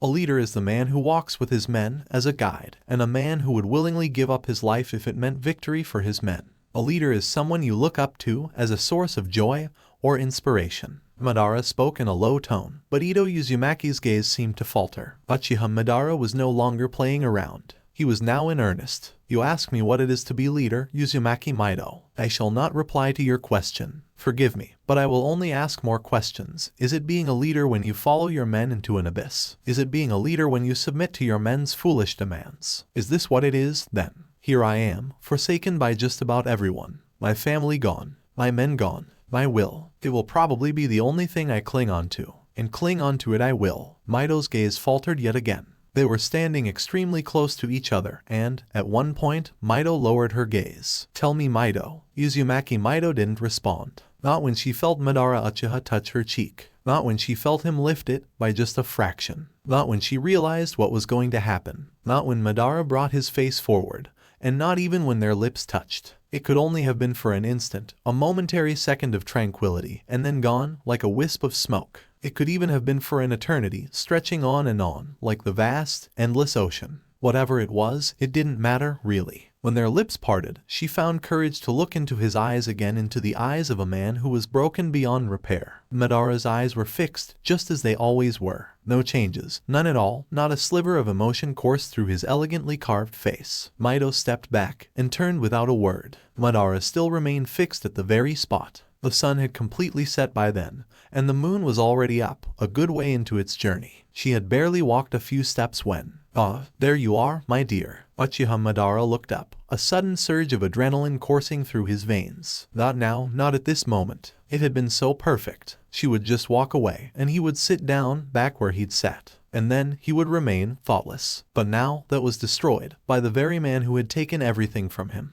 What were you doing here all this while? I was searching. I just came to visit Uchiha Dono. That was all. Shall we be off, love? Madara stared, without a word. Hashirama barely turned to look at him. Interlocking his fingers with his wife, his hand around her waist, they departed. Shall we be off, love? We be off, love. Be off, love. Off, love. Love. Madara closed his eyes once more. A strange sensation overtook his stomach. It gripped him, tossed him about like a rag doll. And Madara knew he wouldn't break down. He wouldn't let a single tear grace his face. He wouldn't scream in despair. He wouldn't tear out strands of his hair in disappointment. He wouldn't sink to the ground and beat it over and over and over again in utter and complete agony. Madara knew. Present time. So the third has arrived, then. Two men were leaning against trees, both dressed in white. The taller one was twirling a small throwing knife in his hands very quickly. Not even for a second did it look like the knife would slip, would drop from his hands and onto the ground. The sun had sunk low. 2 days, including this one, were all that was left of their sabbatical, as ordained by Sarutobi Hiruzen. And after that, it would begin. A period of training for the students for their graduation tests. This test, according to the Hawkage, was supposed to be a big event. The respective heads of many villages and students from many lands would attend. And more importantly, the Hawkage had said a criminal group, known only as the Akatsuki, would make their first move. And, in retaliation, Hiruzen Sarutobi had 5 special pieces, 5 powerful ones. Powerful, not in the sense of brute force, for Hiruzen already had enough of that. Powerful, powerfully trained in the ways of the assassin. The sneak, the knave, the thief, the wit, the warrior. The fruit of gold, a piece of 5. Wicked demon no more shall thrive. Understanding. That one crucial thing that humans seem to lack. For Uchiha Madara was sure if the case was of the contrary, he was the hero and the Hawkage of Konohagakure was the villain. But now it was different, wasn't it? The world was all painted in hues of black and white. And what did it matter, really, if he was black? In the end, everyone would return to what he was, and he would rise, transcend into white. Uchiha Madara knew. He knew what to do. Nine Tails, you are merely a momentary life, a temporary existence of coalesced energy. Energy that once was a single, ultimate form. An unstable force, lacking in intelligence or sapience. You require a guide to show you purpose. That guide is the Uchiha. The tailed beasts are but slaves to those with a true purpose at heart. Obey. The thirst for knowledge. Sadly underestimated, however, unimaginably terrifying. Yes, to see a person possessed by that drive. That inane unquenchable thirst for information, for knowledge is indeed far more fear-inducing than you can imagine. For you see, for that period, that certain man is untouchable, is impenetrable, is unparalleled. When a man labors over knowledge, he is in his truest, most sublime form. In that time-space, not only is he frighteningly impervious to anything, he is, at the same time, equally fearfully susceptible, so easily subject to change. Such a powerful tool, knowledge, information. And you see, the best part was that one would never possess it. One never possessed knowledge, you just strove after it. After all, that was why striving for knowledge was only for that select few. Because only that select few can handle that crushing, yet insanely satisfying realization that one never truly attained knowledge. Orochimaru knew that. Orochimaru knew that so well he surprised himself sometimes. It was so blatantly obvious, like a brick wall, always right in front of you. You would go on and on and on, striving after incredibly childish ideas like power, peace, immortality. And that was just it. You would simply go on and on, push yourself, mutilate yourself, beat yourself up over it, not realizing that answer was always right there in your mind. You suddenly realize it, that fact, that true knowledge is never achieved, and suddenly, magically, the brick wall in front you changes into a well-furnished pavement, a flight of steps for you to ascend. It was a cruel test, Orochimaru knew, one had to pass to realize it. He himself had succumbed to the phenomenon, that sapping heat that sucks the very life out of you when you're filled with that quest for knowledge. And all for what, really? Would it make you the strongest, the most powerful? What purpose would that serve, really? After all, someone would come, ready to challenge you, having amassed more knowledge than you at one point. No. That was not it at all. You see, that was why Orochimaru was so different than all of his predecessors, those who were crushed under the massive weight of their own knowledge. There was one key, only one right answer, and a cruel one it was. People went through great pains to achieve it. All that amassed knowledge, what was it all for? You see, this was why Orochimaru was one of a kind.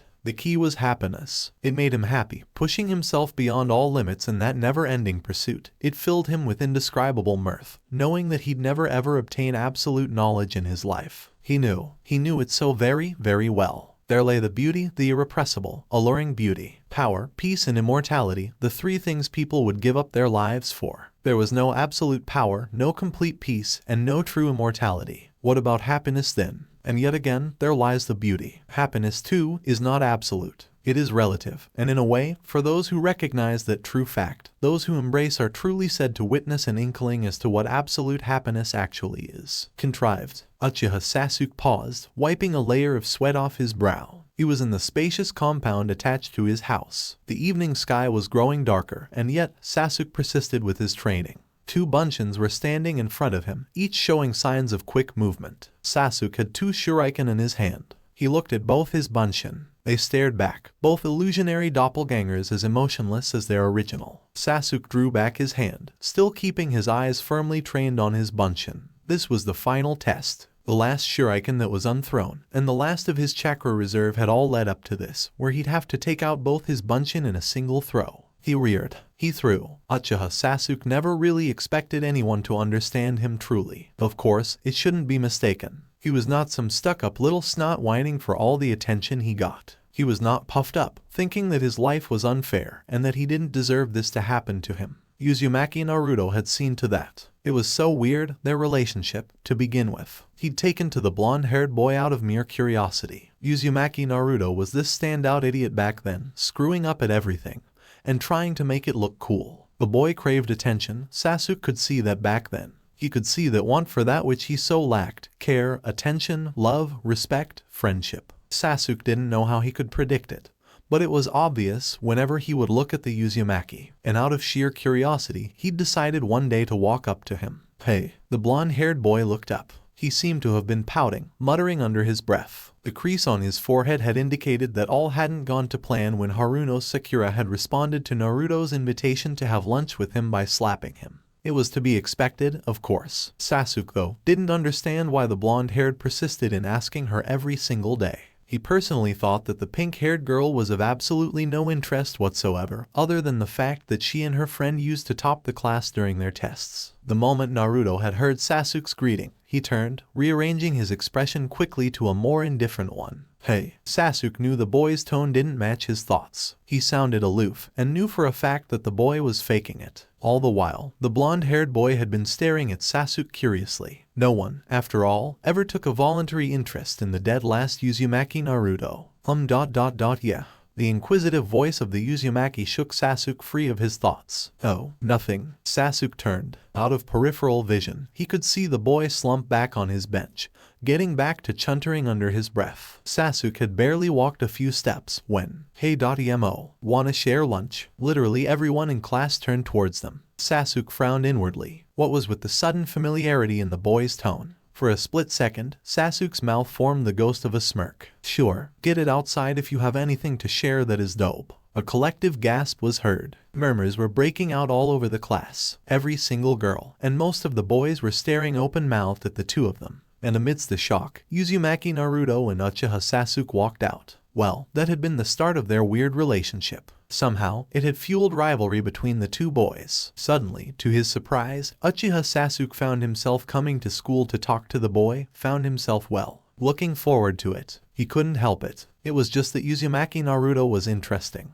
Beneath the tomfoolery, the obnoxious orange shirt was a boy who was quiet, didn't talk all that much. Someone who was ashamed to show that he was depressed at the lack of attention. Of course, the boy was a screw-up when it came to anything related to academics, or even their practical application. Sasuke couldn't blame the boy. It was like a chain reaction on a permanent loop. The teachers would ignore the boy wouldn't pay attention. The teachers would test the boy, subsequently failing him. The boy would retaliate by doing something supremely foolish in front of everyone. The teachers would ignore the boy, and it went on and on and on. But no, scratch that. The reason that class topper, handsome hero Uchiha Sasuke hung out with Baka Naruto no Dobe was that it was simply a very effective outlet. Naruto had this ability to make him forget about his own worries. His brother, his murdered clan. Twisted thoughts of revenge and anger simply fled from Sasuke's mind as he would talk to the Uzumaki. And then, the boy had disappeared one day. A measly excuse of a kidnapping had been met, when announced, with base indifference, to Sasuke's incredulity. Surely the Hokage knew more about it. After all, the Hokage knew everything.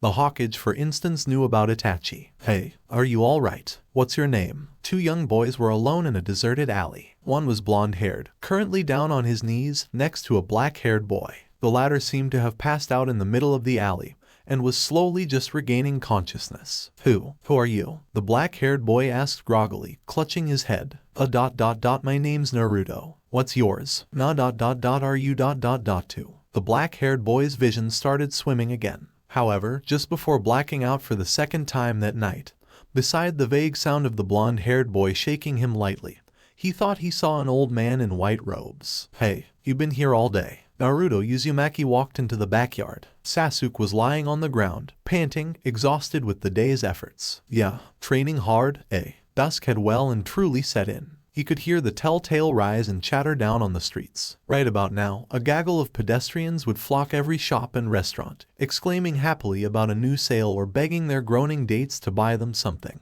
Naruto sat down next to Sasuke. Pulling up a small bit of grass, he threw it on Sasuke, who immediately grimaced. You are rude to Sakura, team. Sasuke looked up at Naruto with a blank expression on his face. Or a team, you dick. Now I know she really likes you and stuff, and you find it annoying. But it wouldn't be cool if you ended up wrecking our dynamic by pushing her off, like you do every time. Naruto finished this rather long monologue on a breathless note. Sasuke, still lying down, acknowledged his teammate's words. But I thought you'd be happy, Dobe. You like her too, don't you? Right. Naruto grunted. Drop me out of this, team. I'm not in the picture. It's a team we're talking about, see? Why would you care who I like? He turned toward the Uchiha, who sat up with a grunt too. Because the one you like is on our team? Dope. Okay, then. Let's do this, shall we? You go the way you're going, and I'll continue with mine. I have no interest in going out on dates with Sakura. I have several other things on my list of what not to do, right? Naruto looked at him with a solemn expression on his face. She really likes you, Sasuke. Sasuke stood up now, stretching his arms and legs. More like she really fangirls me, dope. It's scary, and I'm having doubts too. The two of you seem to be doing a lot of talking lately, if you ask me. And Natsu, deciding against retaliating verbally, Naruto decided to mess with Sasuke's legs when something in the far distance caught his eye. It seemed to have alerted Sasuke too. With his heart pounding rapidly, Naruto rose. The air seemed to have become colder all of a sudden, and he seemed to have lost his breath, become winded. Sasuke next to him seemed to have become still and staring almost mechanically. He walked out of the rather boring office for a job where he was double-crossing a world-known criminal organization by siphoning information to their enemy. This certain part had been very boring.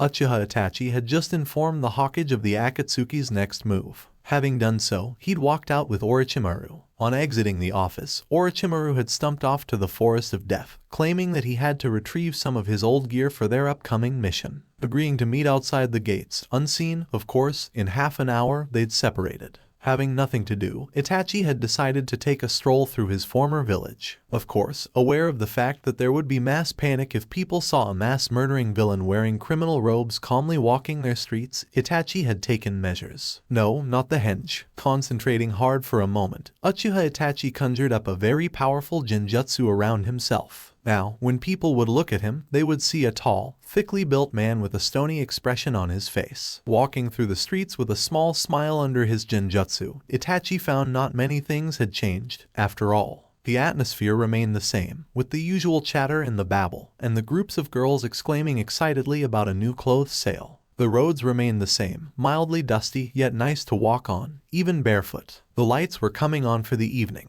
and the smell of the roadside stalls were starting to make themselves known. Stopping short, he turned. He didn't expect a reaction out of himself, but his stomach gave a pleasurable squirm as he passed by the Uchiha compound. It was deserted, the front, the porch. Of course, he knew his brother Sasuke would still be here. Thinking of his brother seemed to add another squirm. Stopping for a second, he decided. Dispelling the genjutsu, he backed up a few paces. With one lithe jump, he landed on a building. Walking forward, across a parapet, he stopped when the Uchiha compound came in sight. An Uchiha Itachi watched. Casting another genjutsu ensured complete invisibility. He just sat down, squatting, put his arms on his knees and watched two boys, one of whom was his brother, and the other of whom was Uzumaki Naruto. They seemed to be talking, and to Itachi, it didn't matter about what. He didn't need to hear it to be assured of the fact that his younger brother had a trustable friend. A lot of people thought a lot of things about Uchiha Itachi. He was considered a genius, a prodigy like no other ever since he was at the academy, and it surprised none when he decided to enter the ANBU. He was physically powerfully, trained mentally to a fearful degree, and his ninjutsu prowess was unmatched. He was a master wielder of the Sharingan,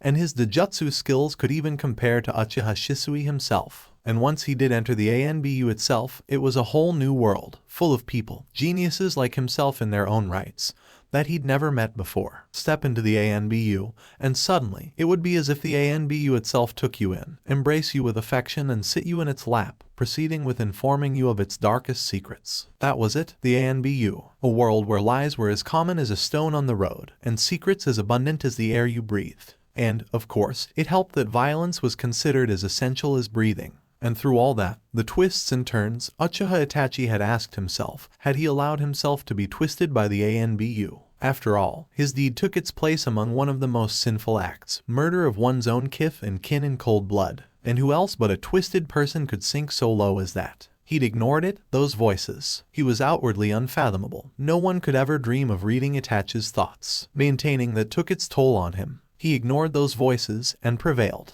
And then, finally, there it was, the light at the end of the tunnel. Just when he'd condemned himself to consort with the Akatsuki and their plan of gathering the Biju, he'd received contact from none other than the Hokage. Surprisingly, Sarutobi Hiruzen had already known quite a bit about the Akatsuki and had initiated preparations. He was, apparently, in contact with a man who could wield the apple, an artifact created by the Rakudo, capable of keeping the beasts in check, and once thought to be lost. When Itachi was told of the existence of the apple, he'd been shocked, thrilled by the possibilities. He could be of help again. He was part of the Akatsuki after all, And once again, Itachi donned his mask. Not the same one donned at the ANBU, but yet a mask, one that could be worn so easily when he interacted with Uzumaki Nagato, the leader. Orochimaru had joined too on the orders of the Hokage, and the two of them worked in tandem, reporting everything to the Hokage. And now, the war had begun. The assassins were summoned across many lands, across space and time. And pretty soon, it would erupt with the fury of 1,000 suns. And amidst all of that, Itachi couldn't help but smile as he watched his only remaining family talk to his best friend. Sasuke wouldn't understand, but he would, at least, be happier, lead a happier life than himself. Tell Sasuke,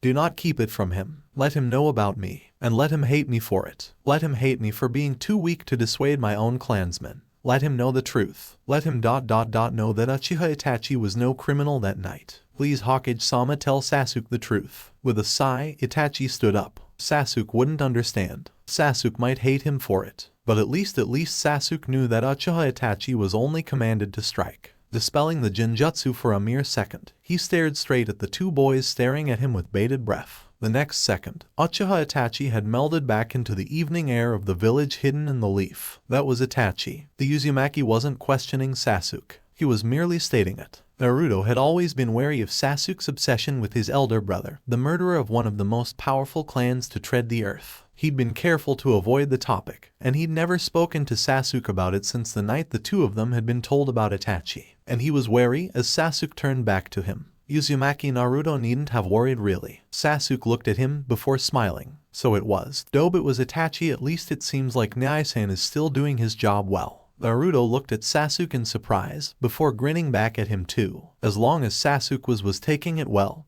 he needn't fear. It wouldn't do, however, to dwell on the topic. He punched the Uchiha's shoulder playfully. At least you're talking it well. So ramen, then. I'll call Sakura too. And as they walked out of the compound, still recovering from the shock that Uchiha Itachi had given them, Naruto was glad. The time would come for the two brothers to face themselves, and he hoped to God it wasn't in battle. Naruto tossed around that night in sleep. He didn't know why. Sleep hadn't come so easily that night. And when he'd finally dozed off, it was an uncomfortable yawn. He was running from what? He wasn't aware of, but he was running as fast as he could, his heart pounding. And suddenly, he was in a garden, a beautiful one, filled with nothing but the most awe-inspiring red roses. Stopping in amazement, he bent down, stooping, to pick one. And as he nipped the flower from its stalk, he pricked his hands on a thorn. And suddenly, he was bleeding, his hands were bleeding. He looked up. His eyes were obscuring with red blood.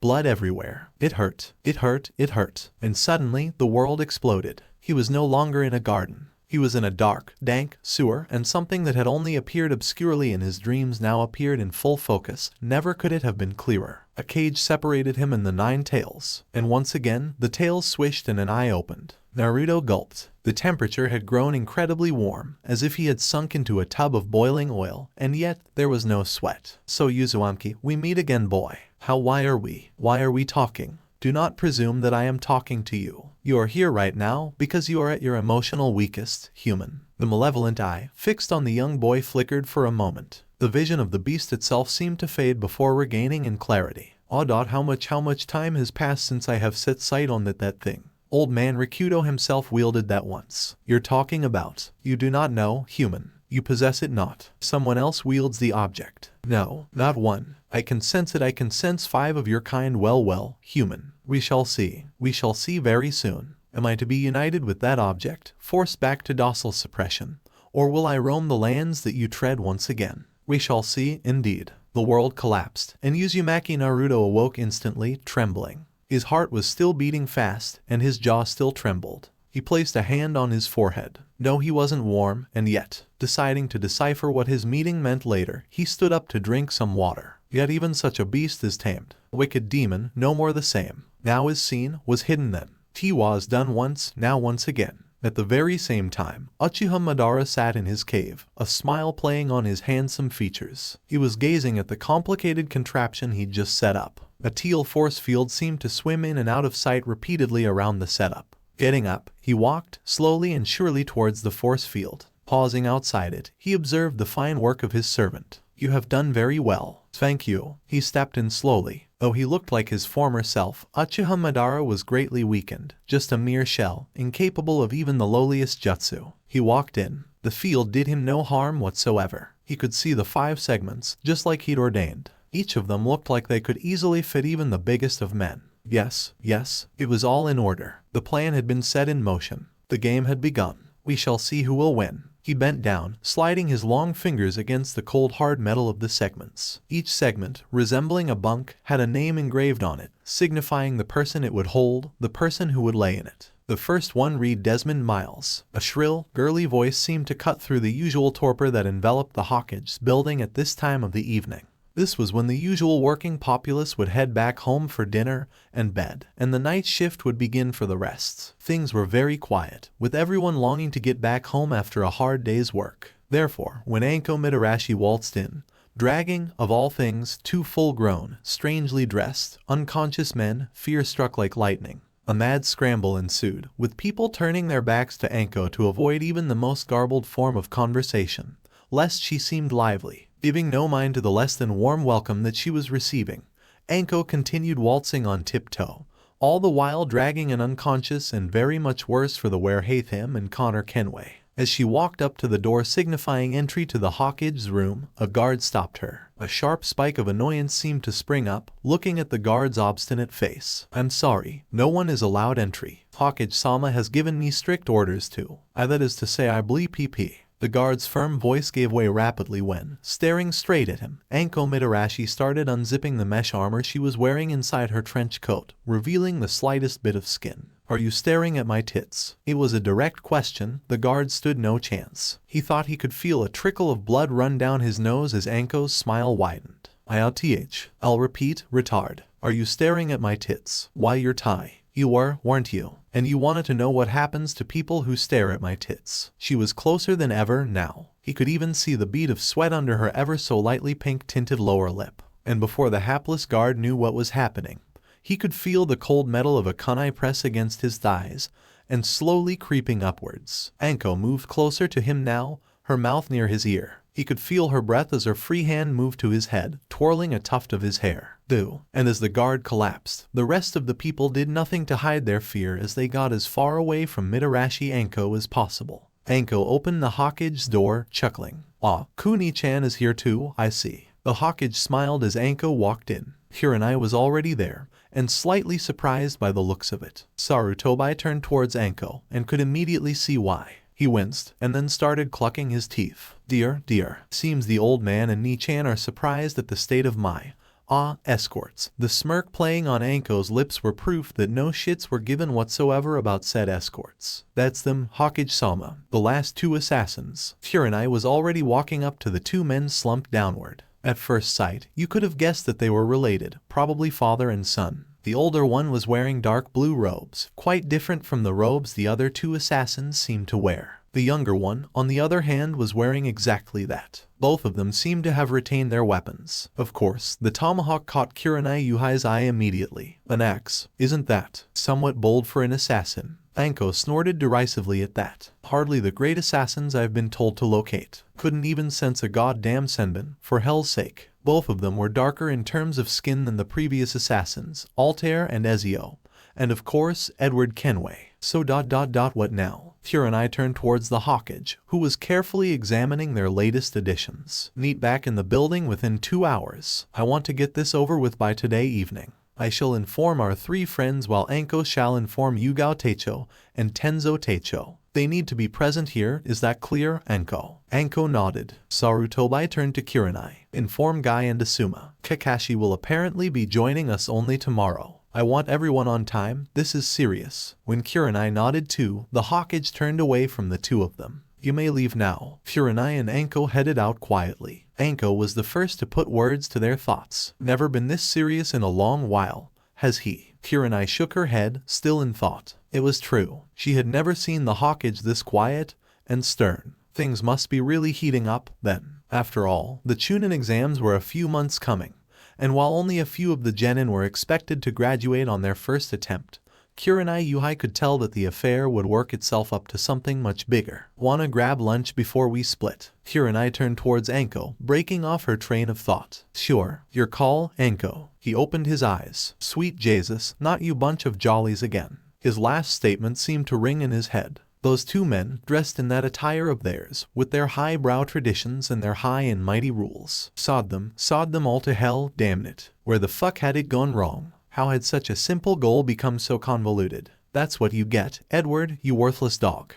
Caroline was waiting for him, wasn't she? Somewhere out there she was. He'd promised her riches, the best clothes, the finest jewels, and now here he was, forsaken by his own ally, left with nowhere to go. His dearest, his closest friend, his mentor, in a way, had gone too. Blackbeard had fallen, in a manner befitting his fierce and cruel reputation, felled in an unfair contest against 12 fully armed soldiers. It was impossible. There was no way ... just no way Thatch could have fallen, was there? Fuck.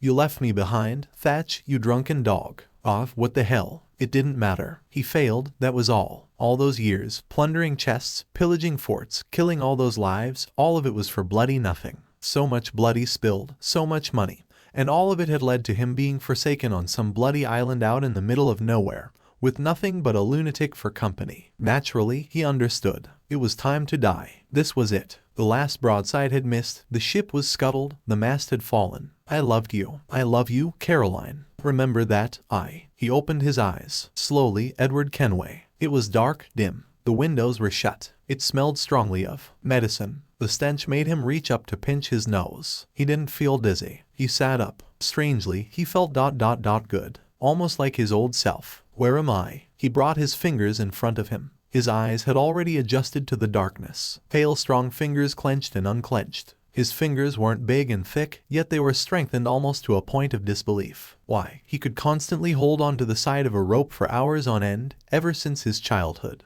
The Lord had blessed him with good, strong feet that were very sure in their footing. Edward Kenway was born for the very act of climbing, shimmying up walls, ropes, wood, anything really. Where am I? He turned as he asked the question. His eyes could make out the form of an old man leaning against the wall across him. He wasn't looking at him. Instead, he was staring outside the window. Edward tilted his head and stared outside. It was evening. The sky was just darkening, and he could see just the smallest rays of orange sunlight mingling with the dark blue of the sky. Where am I, old man? You, Edward, are certainly not where you were. ... Not at the island, then. Certainly not. How do you know my name? Being polite was not his priority now. Never was, really. The old man didn't reply. He took the opportunity to look around. He felt the mattress he was sitting on, soft and supple ... like wealth. The door was ornate, well carved. There were no lamps, but a curious-looking contraption seemed to reside on top. Where am I? He repeated. The old man had closed his eyes. Still standing, he seemed placid, at peace. Answer me, you old sod.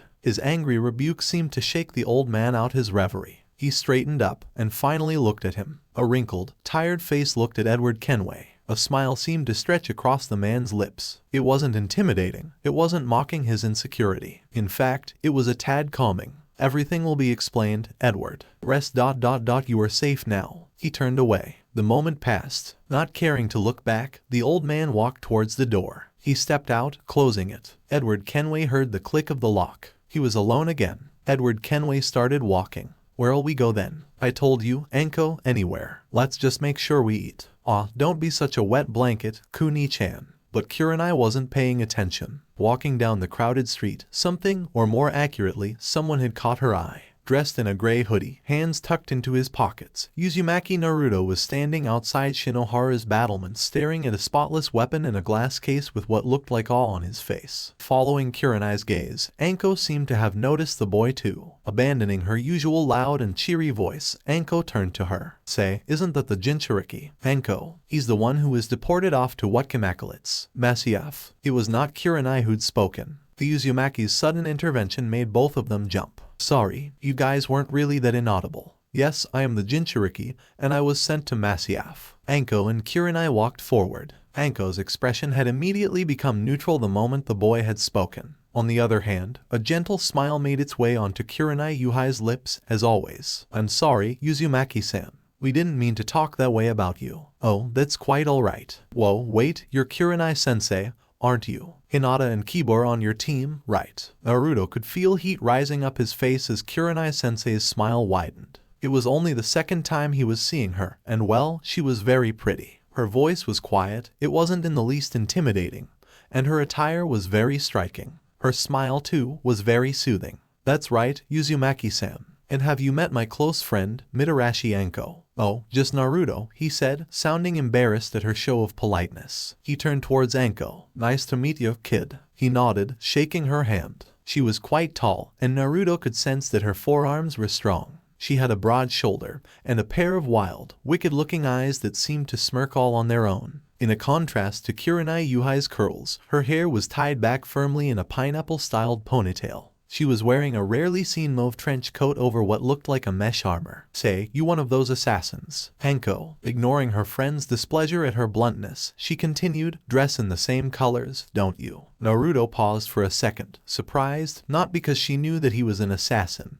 but more surprised at her tone. Yeah, I'm an assassin. Her tone was rude, yes, but it didn't feel, well, harrowing. It didn't feel as if she hated him at all. It didn't feel like she was masking her real feelings. In fact, Naruto could tell immediately, though he didn't know how, that she was being very direct. It felt inexplicably good to hear someone talk like that. Whoa, little runt's a genin too, yeah. Anko reached forward to flick his headband lightly. Yes, Anko, and stop scaring him. Naruto looked up at the two of them. They were obviously very good friends. Both of them were tall, and he knew both of them were top ninjas. Kurenai-sensei was obviously extremely skilled at what she did, and she also had to have great communication, work well with others, and be a great guide and mentor, and all of that shebang. Kurenai-sensei, what do you specialize in? She turned to him, eyes twinkling. Oh, me. I specialize in. At this point, Kurenai was rudely interrupted by Anko, who seemed at the end of her tether. Tell you twits what, eh? In another minute, if I'm not looking at a plate of food, there'll be murder, bloodshed, rebellion. You get. Naruto looked up at her, rather scared. Sure, he was a bit cranky when he was hungry,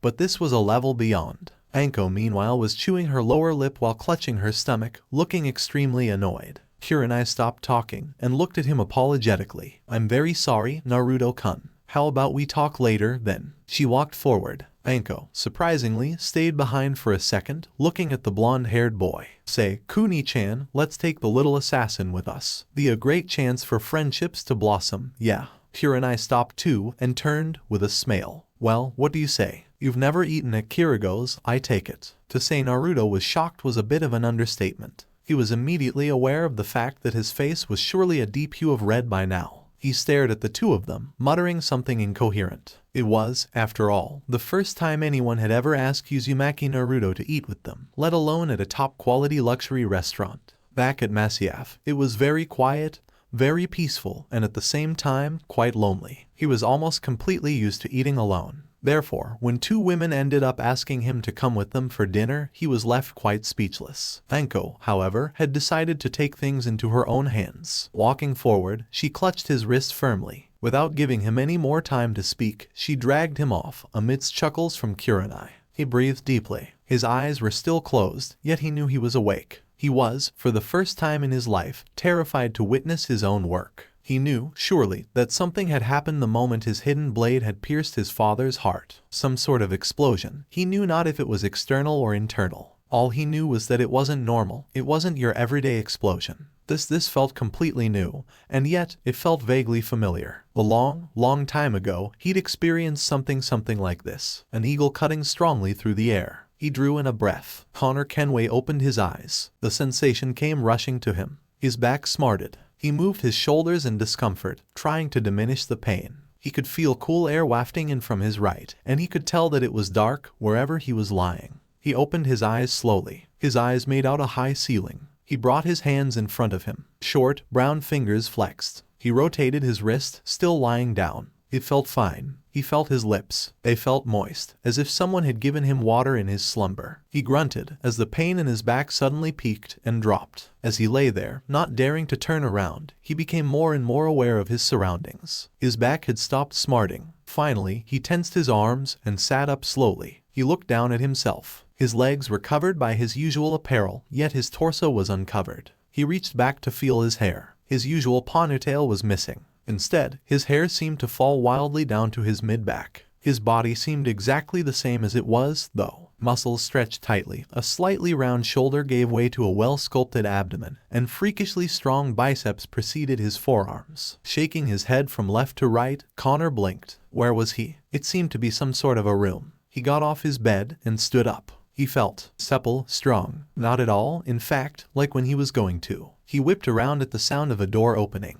As it opened slowly, he felt at his waist for his trusted tomahawk. As always, the feel of the cold metal greeted his touch. Reassured, he dropped his stance slightly, getting into a gait. Wherever he was, it wasn't going to be pleasant if the man who was about to walk in was his enemy. The door opened. A tall, fair man stood at the door. His clever eyes stopped dead for a second. Edward Kenway was stunned, shock running through his veins. His stomach seemed to have tightened immeasurably, as if he'd just dropped from the top of the jackdaw. Hey thumb. Connor dropped his stance immediately, straightening. His hands left the handle of the tomahawk. Who are you? Connor's voice shook slightly as he spoke. His lower jaw was trembling. This man. There was no way, there was absolutely no way. Hey thumb, is that you? No, there was no doubting it. Tall, fair, blonde hair coming down to his shoulders, Connor Kenway, though he knew not how in hell, was surely standing in front of Edward Kenway. No. Edward walked forward, slowly. His heart seemed to start beating quickly as he neared the man who looked so much like his very own son. You aren't Haytham, are you? Connor looked up into the scarred face. He could never describe it. Some sort of insane joy swept through him. It seemed to reassure him, strengthen him. Connor Kenway couldn't help the genuine smile stretching across his lips. Edward seemed frozen in time, taking in the sight in front of him. No, I'm not Haytham. Grandfather. It was a strange moment. After all, it was a strange meeting, and Connor could barely tell if it was real or he was under some devilish trance. Silence seemed to hang in the air, but neither was aware of it. Edward raised his hand slowly, stretching it towards his grandson's cheeks. Aye, lad. You have Haytham's features. Connor stood there, not knowing what to do. His heart was racing. His brain, firing question after question at him a second ago, had stopped working entirely. He didn't care about anything right now. Something told him this was real. He wasn't just hallucinating, and the fingers that had grazed against his cheek were surely Edward James Kenway's. Is this real, grandfather? He stepped back, leaning on his bed for support. Edward, clad in a thin vest, stepped back too. Say you are Haytham's son. Yes, and then you're named Ratonhake, Tun, or as I think he'd prefer to be called, Connor Kenway. Both of them turned immediately. They hadn't noticed the door opening. An old man, clad in white, stood there, smiling benignly at the two men. You, old man, would it suit you to answer those questions now? Connor, who jumped when the old man had walked in, calmed down, sensing that he wasn't hostile, seeing as his grandfather seemed to know this man. On the other hand, he was more than a little needy of answers. All of his worries seemed to have returned to him. What had happened? Had he died? Had his father died? Had he been unsuccessful? Where was he? Why was he here? As he looked sharply at the old man and his strange hat, the man seemed to wave his hand good-naturedly.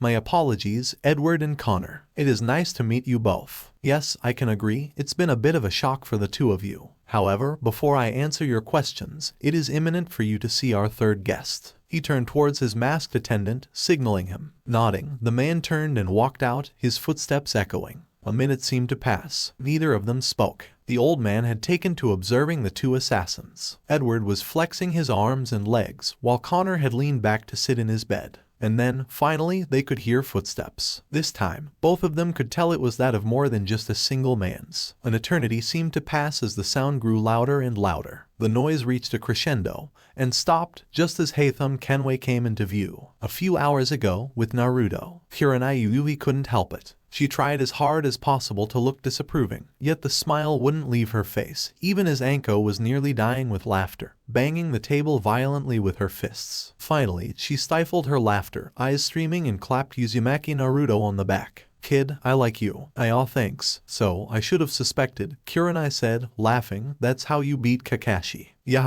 I'm sorry, sensei, for using you like that, but he was totally unbeatable with any other method. Anko, wiping the tears from her eyes, stood up. Hey, time to go. Old man asked for us, remember. Both Naruto and Kurenai got up too. Having finished with their meal a while ago, they headed out of the restaurant. As Kurenai and Anko turned to leave, Naruto opened his mouth. Thanks Kurenai-sensei and Anko-san for everything. He bowed and straightened. Kurenai nodded, smiling. No, Naruto-kun. Thank you so much for coming with us. It's been a pleasure to get to know you so well. We'll meet again soon. Anko winked at him, twirling a kunai in her hand. Keep well, little assassin. See ya, good kid. Yeah, and not just in terms of manners and such. Little Run could turn out to be a prodigy, what with that combined knowledge of chakra and his assassin training. Why, Anko, you seem to have taken quite a liking to him. You too, Kuni-chan. I've never seen you talking so much to someone so young, unless of course if they're your students. I'm not surprised, actually. Kid knows his shit, yeah. How do you think they treated him at Masyaf? Better than they would have treated him here, certainly. Place is a shithole for someone like him. Good thing Hokage-sama carted him off. Of course, the old coot obviously has some other plans. Sneaky fart. Kurenai nodded, even though she didn't agree with her friend's choice of words. There was something certainly going on, and the arrival of those 2 assassins, and now 3 more, only seemed to paint a clearer picture. Wonder how the other 3 are going to turn. Kurenai was stopped mid-sentence, not because they'd reached the Hokage building, but because 2 men were already standing there. Anko looked at them, and she caught on immediately. Greetings. Are you supposed to meet the Hokage? It was the shorter one that spoke first. Kurenai instantly registered his gray eyes, and was thrown off slightly by the fact that she couldn't even read his expression beyond a complimentary smile. Yes, right about now. You 2 are the assassins then. Anko's tone wasn't cautious in the very least. Kurenai was relieved. It wouldn't do for Anko to start harboring suspicions right off the bat. The taller man replied, walking ahead. Yes, we are the assassins. I am sure you are looking forward to meeting us. It is an honor to meet you. Is your hairstyle in fashion? He spoke all this in a slightly slow drawl, coated with a strange accent. Turning to Kurenai, he looked at her for a second before giving his verdict. Madonna, you are very pretty. Both Anko and the shorter man seemed to glare at the tall assassin as Kurenai, surprised by the sudden compliment, blushed lightly. More importantly, she could tell right away that this man too wasn't normal. Just as in the previous case, his emotions and expressions seemed shielded. She stopped studying the 2 men. Anko knocked on the door to the hall the Hokage had told them to come to. A few seconds passed, and they were greeted with a come in. They opened the door. He bent down, sliding his long fingers against the cold hard metal of the segments. Each segment, resembling a bunk, had a name engraved on it, signifying the person it would hold, the person who would lay in it. The man named Desmond Miles was lying on the first, a broken, forgotten shadow of his past self. Uchiha Madara stared at the first of his 5 pieces. It mattered not their physical state. He could never again walk, this man, but it mattered not. The contraption that he was fixed to seemed to glow with a dim light. In the moist darkness of the cave, the light that flickered wasn't the only one. You're a fool, Hashirama, and you died a fool. Your so-called successors shall perish. Mark my words. Watch them, Hashirama. Watch your successor fool himself into thinking he has an upper hand. Madara turned towards the second. The shell of Caesar Borgia lay still, dead to the world, yet waiting to walk once more. Haytham Kenway was a hard man. He was morally built that way. No one, nothing could ever induce him to waver if he set his sights on it. This rare quality, talked about commonly with careless words, yet found in scarcity among men and women, was a gift Haytham had given in his childhood. The sheer ferocity with which he would concentrate on his goal was terrifying to enemies and comrades alike. He'd sailed, away from home, to a land he'd only heard of. He'd seen it. He saw with patience, with sharp, watchful eyes, as people struggled, slipping and falling into unfathomable holes, never to recover. He watched in disgust, as the ruling did not what they were meant to do. It angered him, it disgusted him to a point of rage. And then, he struck. One by one, man by man, weapon by weapon. He chipped away the ruling at first, and soon, cut them down. Haytham Kenway was a hard man. Haytham Kenway got what he wanted. Or had he? In a life filled with steel-like conviction, of unwavering goals and clear ideals, a mere boy had questioned his purpose, a boy who himself was no clearer than him in morality. And as Haytham Kenway fell, struck down at last, as his knees collapsed, he cursed. The pain was tantamount. It was excruciating. No, not the physicality of it. Not the fact that he was losing blood at a rapid rate, and he would soon be dead. It was plain, sharp ego. As a ruler, he'd failed, then. And then, the anger dissipated, and so did the pain. All of those emotions gave way to one single overwhelmingly powerful sensation, one of pride. And even as his world faded away from the dim, blue night at Boston, he smiled. Haytham Kenway smiled as the world around him exploded in a shower of gold. Don't think I have any intention of caressing your cheek and saying I was wrong. I will not weep and wonder what might have been. I'm sure you understand. Still, I'm proud of you in a way. You have shown great conviction, strength, courage, all noble qualities. I should have killed you long ago. The noise reached a crescendo, and stopped just as Haytham Kenway came into view. It didn't register at first. It could just have been the shock, of course. Dressed in his usual clean robes of blue, slightly graying hair atop a somewhat handsome face that had the potential to look cold and hard, Haytham stared at the 2 men in front of him. The silence seemed to weigh heavily. Connor Kenway was the first to react. He moved forward, ever so slowly. Haytham's eyes were unfocused, distant. And even as he came close, Connor could see it. Right there, where he'd stabbed his father, where a wound should have been tainted red, a scar lay. He exhaled, not understanding how, not understanding why he was seeing his grandfather alive, in front of him, or why his father was standing, alive too. Suddenly, an overwhelming sensation gripped his stomach. He was unsure. Connor Kenway was unsure, had been unsure all his life. He'd gone through the toughest life could throw at him, and he was tired, spent. And even as his father stood in front of him, he felt not the anger he should have felt at his father. The hatred coating his mind as it worked how best to swing his tomahawk no longer seemed to fester. Father but Haytham seemed to have broken out of his trance. Walking forward, he laid a hand on his son's shoulders, pushing him away gently. Edward Kenway seemed to smile for the first time in a while. Not a full, glowing smile, but one that would play across his face when he beheld the sight of a small treasure chest. Haytham didn't say a word. He walked forward, now within arm's gap of a man who looked the splitting image of his father. They stood there, staring at each other, observing every line, every wrinkle on their faces, drinking in a sight they were afraid to let go of. It was extraordinarily silent, even as Edward Kenway raised his hand. Edward raised his fist, and without any further delay, made connection with his son's abdomen at a force not reserved for caresses. Thump. At close range, Edward's punch hit his son like a bullet. Crying, Haytham staggered back, clutching his stomach. Connor jumped in shock. Well, son, what are the odds, eh? Fancy seeing you here. As Haytham regained his posture, his fists let go of his abdomen. A second later, they were in impact with Edward Kenway's face. What was that bloody punch for? Haytham enunciated every word with a strike, even as Edward received a few and parried the rest. Connor Kenway stared in mute horror as the two men grappled. He was quite speechless. The day had been, to begin with, extraordinary on the most extraordinary levels. And yet here he was, watching feats that trumped the most awing of sights. Edward Kenway and his son, having the reunion of their lifetime. Haytham still the same old laddie, grunts every time he hurts.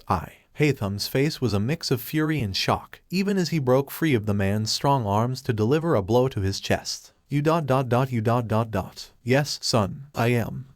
What are you doing here? Edward smiled at his son's shocked face as Haytham spat out the question. Holding him by the scruff of his neck, Edward couldn't help but notice that his son had inherited his nose. Oh, nothing much, really. Fine day to meet sons and grandsons, don't you think? His eyes diverted towards Connor, who was standing back, arms folded, a small smile on his face. I'm sure Haytham did a good job siring you, lad. On the contrary, he abandoned me, not much unlike a coward. Connor's reply seemed to lack venom even though his words were aimed correctly. For a second, Edward became quiet. He was naturally taller than his son, and when it came to arm-to-arm combat, few men on earth could match Edward Kenway. Rotten father, eh? Edward cast again at Connor, hoping to find more. No doubt, Connor's face stretched into a small smile. It was, however, Haytham who decided to break the silence. Well, father, in my defense, I had a son who was about as bright as a twig. Haytham, who was now struggling with the hold his father had on him, stopped suddenly. The slightly animated expression on his face died out. Slowly, Edward released Haytham Kenway. A slightly sheepish look crossed his face as he put his hands behind his head. It's you, isn't it, son? Yes, it is me, Edward. Edward's face flashed happily again,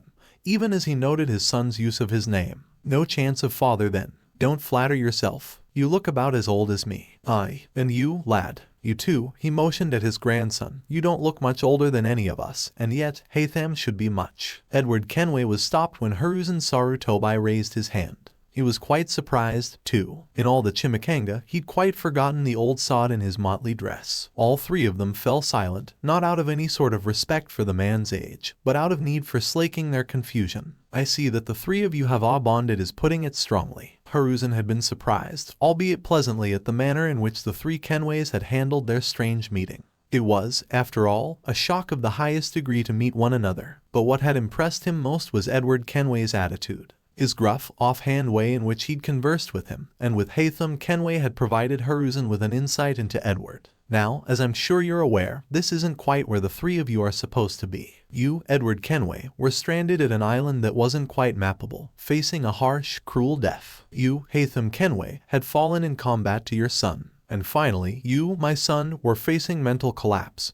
fatigue and insanity at best. All three of them stiffened as the old man paused for breath. More than anything, what fazed Haytham was the confidence, the air with which this man seemed to command his words. It was the air of someone who was in charge of the situation, of someone confident that this was going where he wanted it to go. And strangely enough, here the three of you are, in a place you have never been to in your lives, in the company of each other, an otherwise improbable feat. How, you ask? The story is too long to be put in words by a foolish man such as myself. I can, however, no harm shall befall you as of now, upon my word. Connor narrowed his eyes. And who then will give us our answer? Sarutobi smiled. If you shall follow me into the hall, I have a few people I'd like you to meet. Not turning to look back at them, Hiruzen Sarutobi walked forward. The three Kenways followed, Connor ahead, walking fast, with Haytham following, hands in his pocket, a grim expression on his face, and finally, Edward trailing, looking up his surroundings nonchalantly as he walked. Oi, Haytham, did I hurt you, perhaps, during our little tussle? Haytham Kenway looked at his father walking behind him, with all the curiosity of a 5-year-old. Don't flatter yourself. Anko knocked on the door to the hall the Hawkage had told them to come to. A few seconds passed, and they were greeted with a come in. They opened the door. She remained neutral as she walked into the room. Kurenai and the two assassins followed, with Guy, Tenzo and Yugao filing in. Lastly, Kakashi traipsed in, still buried in his book, looking for all the world as if he'd floated there by mistake. What held her attention, however, were the three men with the Hawkage. While two of them stood side by side, the third one with the sand-colored hair had settled himself against the closed window, sharp eyes darting around the room. She looked sideways at Kurenai Yuhai. She was looking straight at the Hawkage, yet Anko knew for a fact that she was carefully studying the men. The two standing in front, of course, she recognized immediately. Those were the two she'd been asked to escort, of course. The man dressed in a loose shawl had a defined jawline and slightly mournful eyes. The man dressed in blue was looking at the other two assassins with a stiff interest. And on the other hand, the man at the window was shaking his legs back and forth, hands scratching his unkempt beard lazily. So what's the lowdown on the circus act? Anko's voice cut through the air of polite silence. Ezio Auditor wore a calm expression as he waited for the Hawkage to begin. He knew where this was going. And soon, the three new additions would too. He smiled. He didn't know why, but it invigorated him to know that these three men, the son, the father, and the grandfather, came from a different timeline than his. There was no mistaking it too, all of them had assassin blood flowing through them. Years and years of living as an assassin had ensured that Ezio Auditor could identify so in a trice. So what's the lowdown on the circus act? The man at the far corner, near the window, seemed to perk up at the cocksure tone of Anko Midarashi. The Hawkage raised his hands. All right, it is time we began. Kurenai Yuhai stepped forward. Wait, Hawkage-sama, isn't it important to introduce to us these bright yawn? No, Guy. First, we have more important matters to attend to. Now, as I was saying, Edward, he motioned towards Edward Kenway, you'll have to stand here. Edward Kenway hopped forward and stood beside the two others. The Hawkage turned, facing the others. All of them were watching interestedly. Without a second's warning, the Hawkage raised his palm, giving Kurenai the signal to commence. Not missing a step, Kurenai Yuhai immediately made buncheons of herself, each positioning themselves in front of the three newcomers. Edward, Haytham, and Connor barely had the time to react, as all three of them stared into Kurenai Yuhai's eyes. Ezio Auditor smiled. Quick and efficient, this Hawkage man was. He walked into the spacious hall. He'd just arrived, had gone straight into his room, spruced up, slipped back into his casual clothing before walking in. Uchiha Itachi wore the same emotionless expression as he walked in. It wouldn't do, of course, to allow his mask to slip at this point in time. Mission went well. Conan was sitting on the table, doing her fingernails. She wasn't looking at him, gazing instead at her polish, her other hand poking her hair gently to make sure the flower was in the right place. The atmosphere, as a whole, felt relaxed. It seemed as though Payne's ruse to foster some mangled sort of relationship between hardened criminals had worked to some extent. Hidden, Deidara, Kasame, Kakuzu, and Sasori were all crouched down in the center of the hall, all holding cards. Kasame, especially, seemed to be concentrating hard on his cards. Itachi looked with interest as Kasame suddenly brightened up at one point. Hey, is this what they call a spade? All of them seemed to sigh as Kasame drew out a card and showed it to the others in deep puzzlement. Deidara shook his head. I don't think you get this at all. Yeah. Why don't you just sit and watch us play? Kisama sat up disgustedly, throwing away his cards. Oh, hey Itachi. Haha, wanna play instead of me? Itachi's reply, however, was drowned out completely. Sasori had just placed his cards down. Royal flush. F hell, that's it. That's the 13th F time I haven, T1. F cheaters, I'm killing it. Sadly, Hidden, some of us better at poker than you are. The same applies to everything else in your life. Silence followed. Kakuzu had cracked a joke in what many believed was centuries. In fact, Itachi believed it was a few months since Kakuzu had ever spoken anything. Hidden was about to snap back at Kakuzu, something that would have prompted immediate loss of blood and multiple screams of rage and pain. He was, however, saved by Conan. Some of us like it quiet in here, Hidden. Hidden, about to speak, immediately shut his mouth and started sulking. The others soon heard garbled words and sentences like pretty girl, fucking nails and shit and so on. He couldn't help it. Uchiha Itachi was actually feeling cheerier than he'd ever felt in a long while. As Hidden reached forward to pick his cards back up, and Deidara's proclamation of I'm dealing was met with instant protests like we don't want to feel your saliva on our cards, he bent down. He picked Kisama's cards. So, move over. I'm playing. As they shuffled over to make space for the newcomer, no one except Conan noticed the Mangekyo sharing and trigger. No, my friends, Itachi's voice cut through. There is only one winner tonight. Altair Ibn La'a had watched as the three new additions awoke from their trance. The woman, Kurenai, had placed them under illusion, showing them a particular vision. The Apple of Eden. I'm sure you two assassins are very familiar with this. Yes, but let's just say they're not quite what they look like. Sarutobi Hiruzen was standing in the center of his office, surrounded by the two assassins, Might Guy, Kurenai Yuhai and two other Jonins. But, for the benefit of all the others present here, I shall start at the beginning. You see, those artifacts you have are only mere pieces, parts of a whole. The two assassins nodded, while the others listened with full concentration. Now do either of you know how many pieces exist? 5, came the unified reply. That is correct. And these pieces can only be utilized by those with assassin blood running through their veins. Excuse me, Hokage-sama, but what is assassin blood? Kurenai interrupted, not wanting to miss out on any of the details. This whole thing had to be pretty important to merit a summon from the Hokage himself. You see, our two assassins here possess something common. A special ability. Am I right in saying so? Both of them nodded, Altair intrigued by Hiruzen's extent of knowledge about the assassin order. We shall go into those details later. But the important thing is that this ability is only accessible to an assassin. Now, here comes the most important part, the bridge that joins two seemingly unconnected phenomena. All of them leaned in, Altair and Ezio included, at the Hokage. You see, there exist certain, shall we say, concentrations, and powerful, terrifyingly powerful concentrations of negative energy. These concentrations, they manifest themselves in certain forms. Nine different forms to be exact. Ezio Auditor frowned. Concentrations of what? Negative energy, how shall I put it? You see, just as you assassins have special abilities that you can use, we ninja possess specialities too, the most important one being able to project our energy in an outward form, and manipulating these. Are you following? Ezio nodded. He was not entirely new to that. He'd witnessed the battle between Kakashi Hadake and the Demon of the Mist firsthand. Suten, Suryuden no Jutsu. You see, just as we project our energy, our chakra, there exist negative projections of this energy too. Simply put, these projections take the form of nine-tailed beasts. Altair nodded, following this part. He'd not been new to the fact that Namikaze Minato had suppressed the most powerful of them. It was just that he'd been so detached to the entire thing, confining himself to the assassin events. And now, here was Sarutobi, telling him it was all connected. These tailed beasts, these monstrous concentrations of negative chakra, they roam the lands, each spread pretty far apart from the other. Now, since we've had no option but to find ways but to suppress these beasts, this, as Altair would know, involves sealing each one in a human host, a Jinchuriki. He paused. Before going on, the nine tails, Kyuubi, being the most powerful, is sealed inside none other than Uzumaki Naruto. Ezio's eyes widened in horror. You mean you meant to say that you've put a demon inside a boy?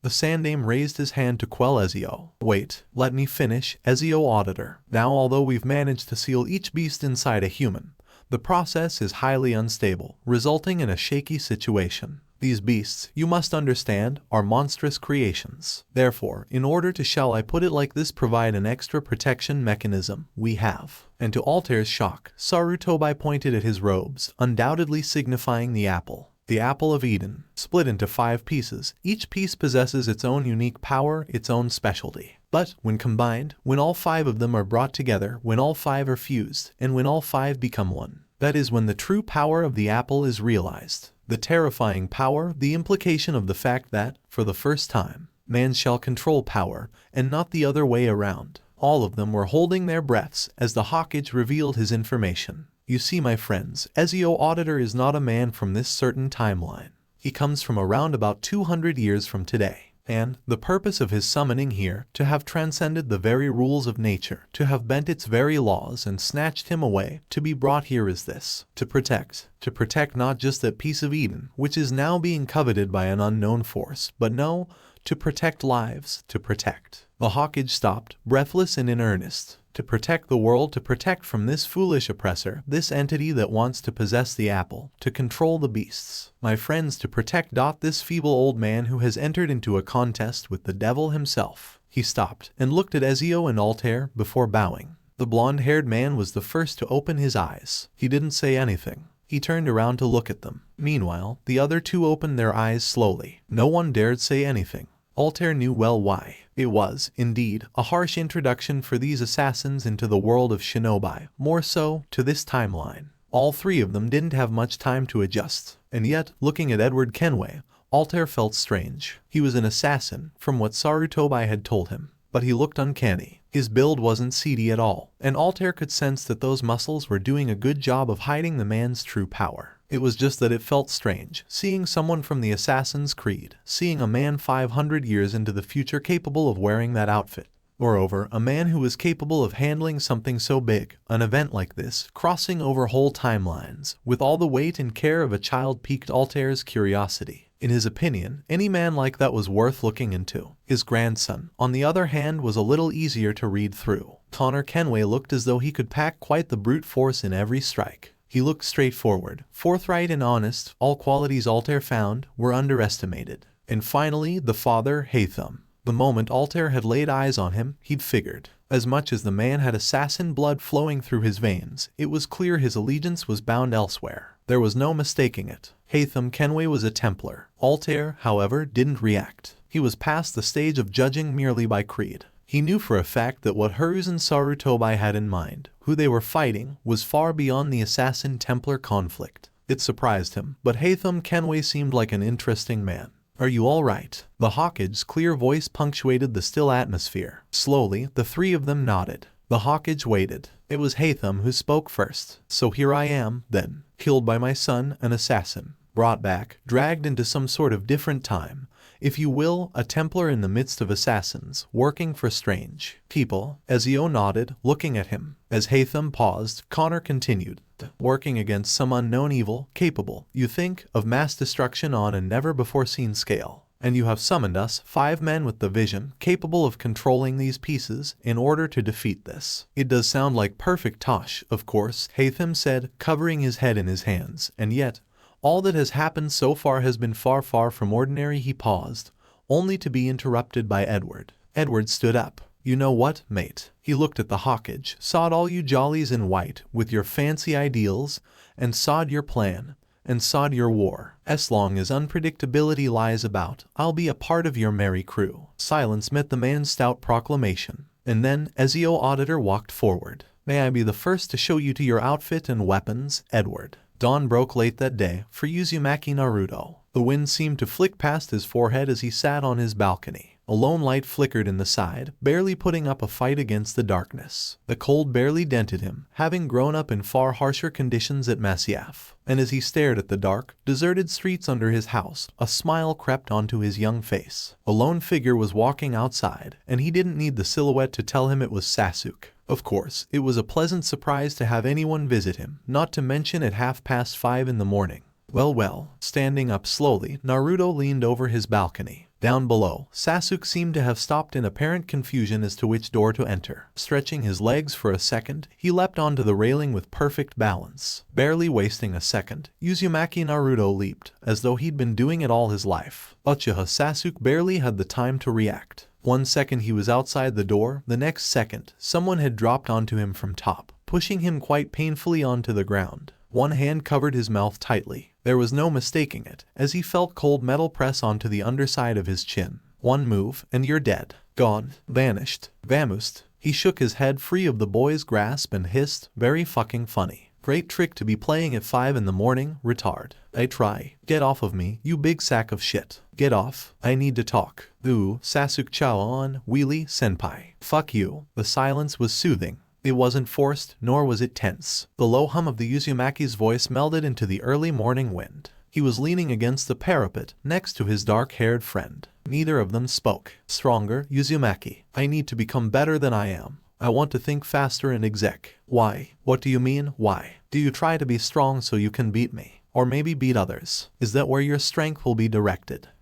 Wrong. All wrong, Sasuke. I've been through this before. I've learnt it. Why do you want to become stronger? To be a stronger man than my brother was, the Uchiha spat. My brother was weak. He failed to carry out his original task. You know that, Naruto. What he's serving now is punishment. The outburst was followed by silence. A few minutes passed. The Uchiha continued, on a lower note. I don't want to be weak. I don't want to be pushed around by other people. I don't want to be told what to do. I want to decide, and stick by my decision. And that's your idea of strength, then. Doing what you please. You tell me, then, Naruto. Who do you think a strong person is? His blonde hair shook as Naruto turned to reply. A small, almost sad smile was on his face. I don't know. One day, maybe ... we'll find out together. The Uchiha grunted in reply, before walking back towards the wall and leaning on it. He turned away from Naruto, focusing, instead, on the sunrise. Naruto turned towards the slowly lightening sky too. In your mind we're young. Tell us about heaven and hell, about the bird that never flew in his life. Help us understand the meaning of the world. It was an old tune, odd and lilting.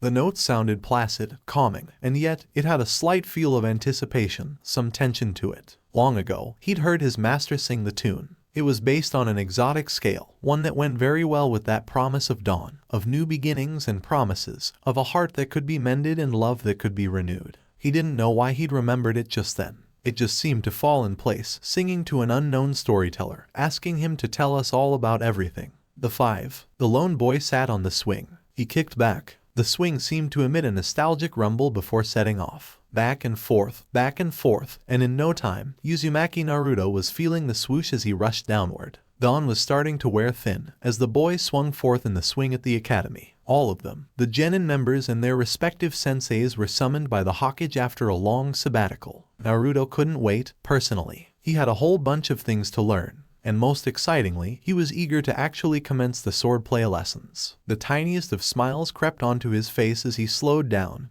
his swinging coming to a quiet halt. His hands were cold, with all the swinging. He buried them in his pockets and turned, before the girl could greet him. Ohio, Hinata. Hyuga Hinata jumped and flushed. She'd been standing away for a while, looking at the blonde-haired boy swinging almost carelessly. She smiled, though she didn't know why, at the way he had a far-off distant look in his eyes. When he'd slowed down, she'd decided to walk up to him. Ohio, Naruto-san. He stood up from the swing and walked towards the tree near it. Turning against it, he sat down and looked up at her with a smile. So how's it been so far? She relaxed slightly, bringing her hands forward and locking them. It's been fine. You're in Team 7, aren't you? Yeah, with Sakura and Sasuke. We've got a geezer of a sensei, though. How's Kurenai-sensei? She's a very nice person, and a great sensei. Cool. A small, yet comfortable silence settled between them. Hinata moved forward and sat on the swing. Tilting her head back, she kicked the ground lightly. A small smile grew on Naruto's face as he watched her. Why, you used to like this swing when you were younger, Naruto-san.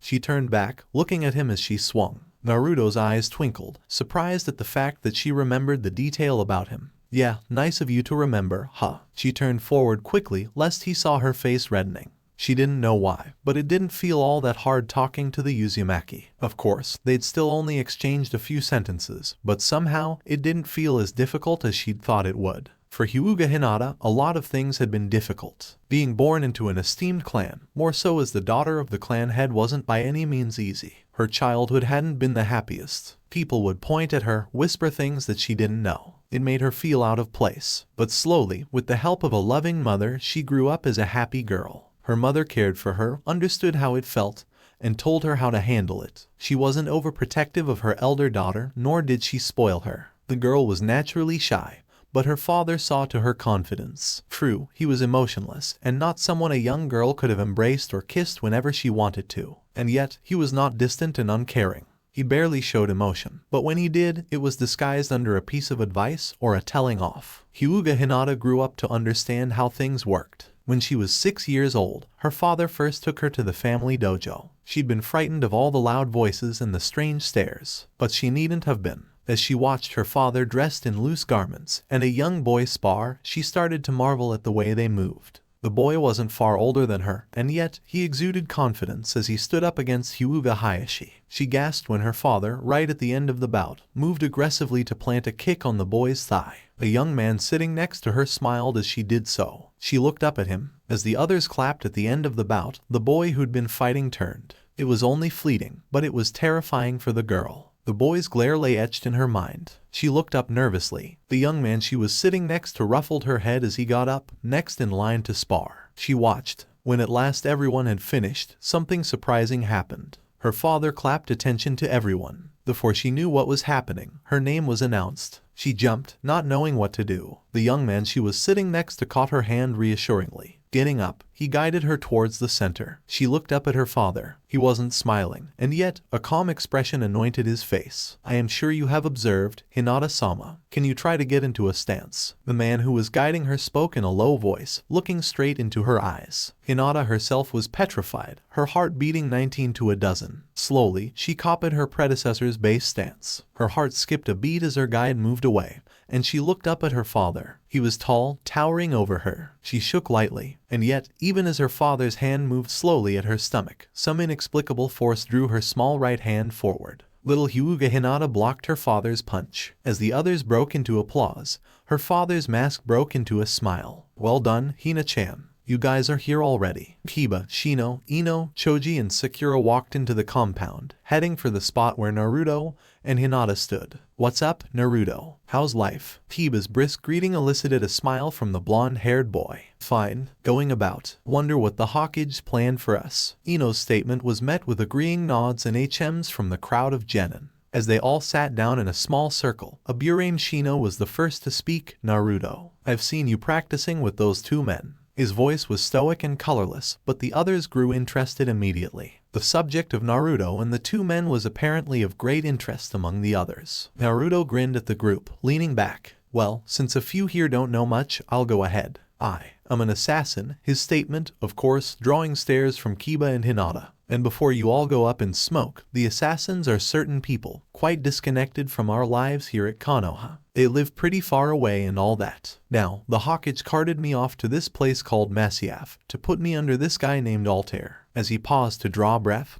he noticed that all of them were listening, even Sakura, who knew bits and pieces of this tale. "Now, this guy, this Altair ... is the master of the assassin order. Now, all this sounds like a load of crap, I know. The thing is, he'd practiced this speech for quite a while now, knowing that he'd have to give it at some point in time. The assassins are real, and they're actual people following a certain code. I don't know why I was sent off to a place I didn't know, made to mingle with people I didn't know, and become a part of a creed I didn't know of. And yet, I am ... an assassin." He lifted his hand for the final flourish. Schnick. "Oh yeah, perfect." It wasn't many times Naruto had brandished the sacred weapon, many times for all to see. While the spotless weapon gleamed in the sunlight, the others looked at it. Feeling awkward at one point, Naruto drew his arm back to meet a heavy silence in those moments where you are certain just about everyone around you is looking at you. HMPH. Cut the show-off act, loser. Uchiha Sasuke jumped down from atop the branch, aiming for Naruto. Deftly moving aside, Naruto gave Sasuke the fall, although he landed well. "Speak for yourself, Sasuke-chan." Ino gasped as Sasuke straightened, while Sakura grew a bit red at seeing the Uchiha after quite some time.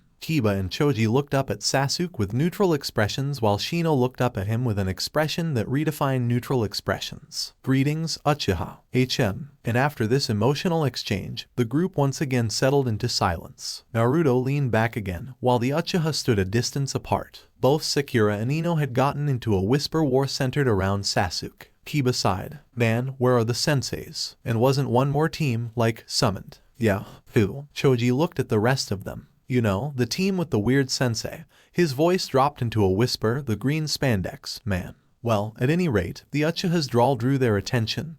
We'll find out since they're all here. He pointed at the entrance as everyone else came in. Kurenai Yuhai, Might Guy, Asuma and Kakashi, followed by 3 genins, Rock Lee, Tenten, and at the tail end, Hyuga Neji walked in noisily. The 3 Jonin senseis were in conversation, while the genins walked along quietly. As they caught sight of the rest of the genins, they made their way to them. Hello, Naruto-kun. Hey guys. Kurenai's greeting, the former directed at the blonde-haired boy, drew the other's attention briefly. Sakura, who'd been very impressed by the way Kurenai-sensei walked and talked, was instantly piqued. How in the hell does everyone know Naruto? Did he meet with Kurenai-sensei or something? Well, hire sensei. Oh, and how's it going, Kakashi-sensei? Still not past the chapter where, you know, the girl is screaming and the dude is wisp. He stopped short rather hastily when the gray-haired sensei turned away from his book to give Naruto a look that implied danger to one's life. Finally, as everyone broke into chatter, Naruto spied Shikamaru walking in as if it was the last thing he wanted to do. No one seemed to notice the Nara except Naruto,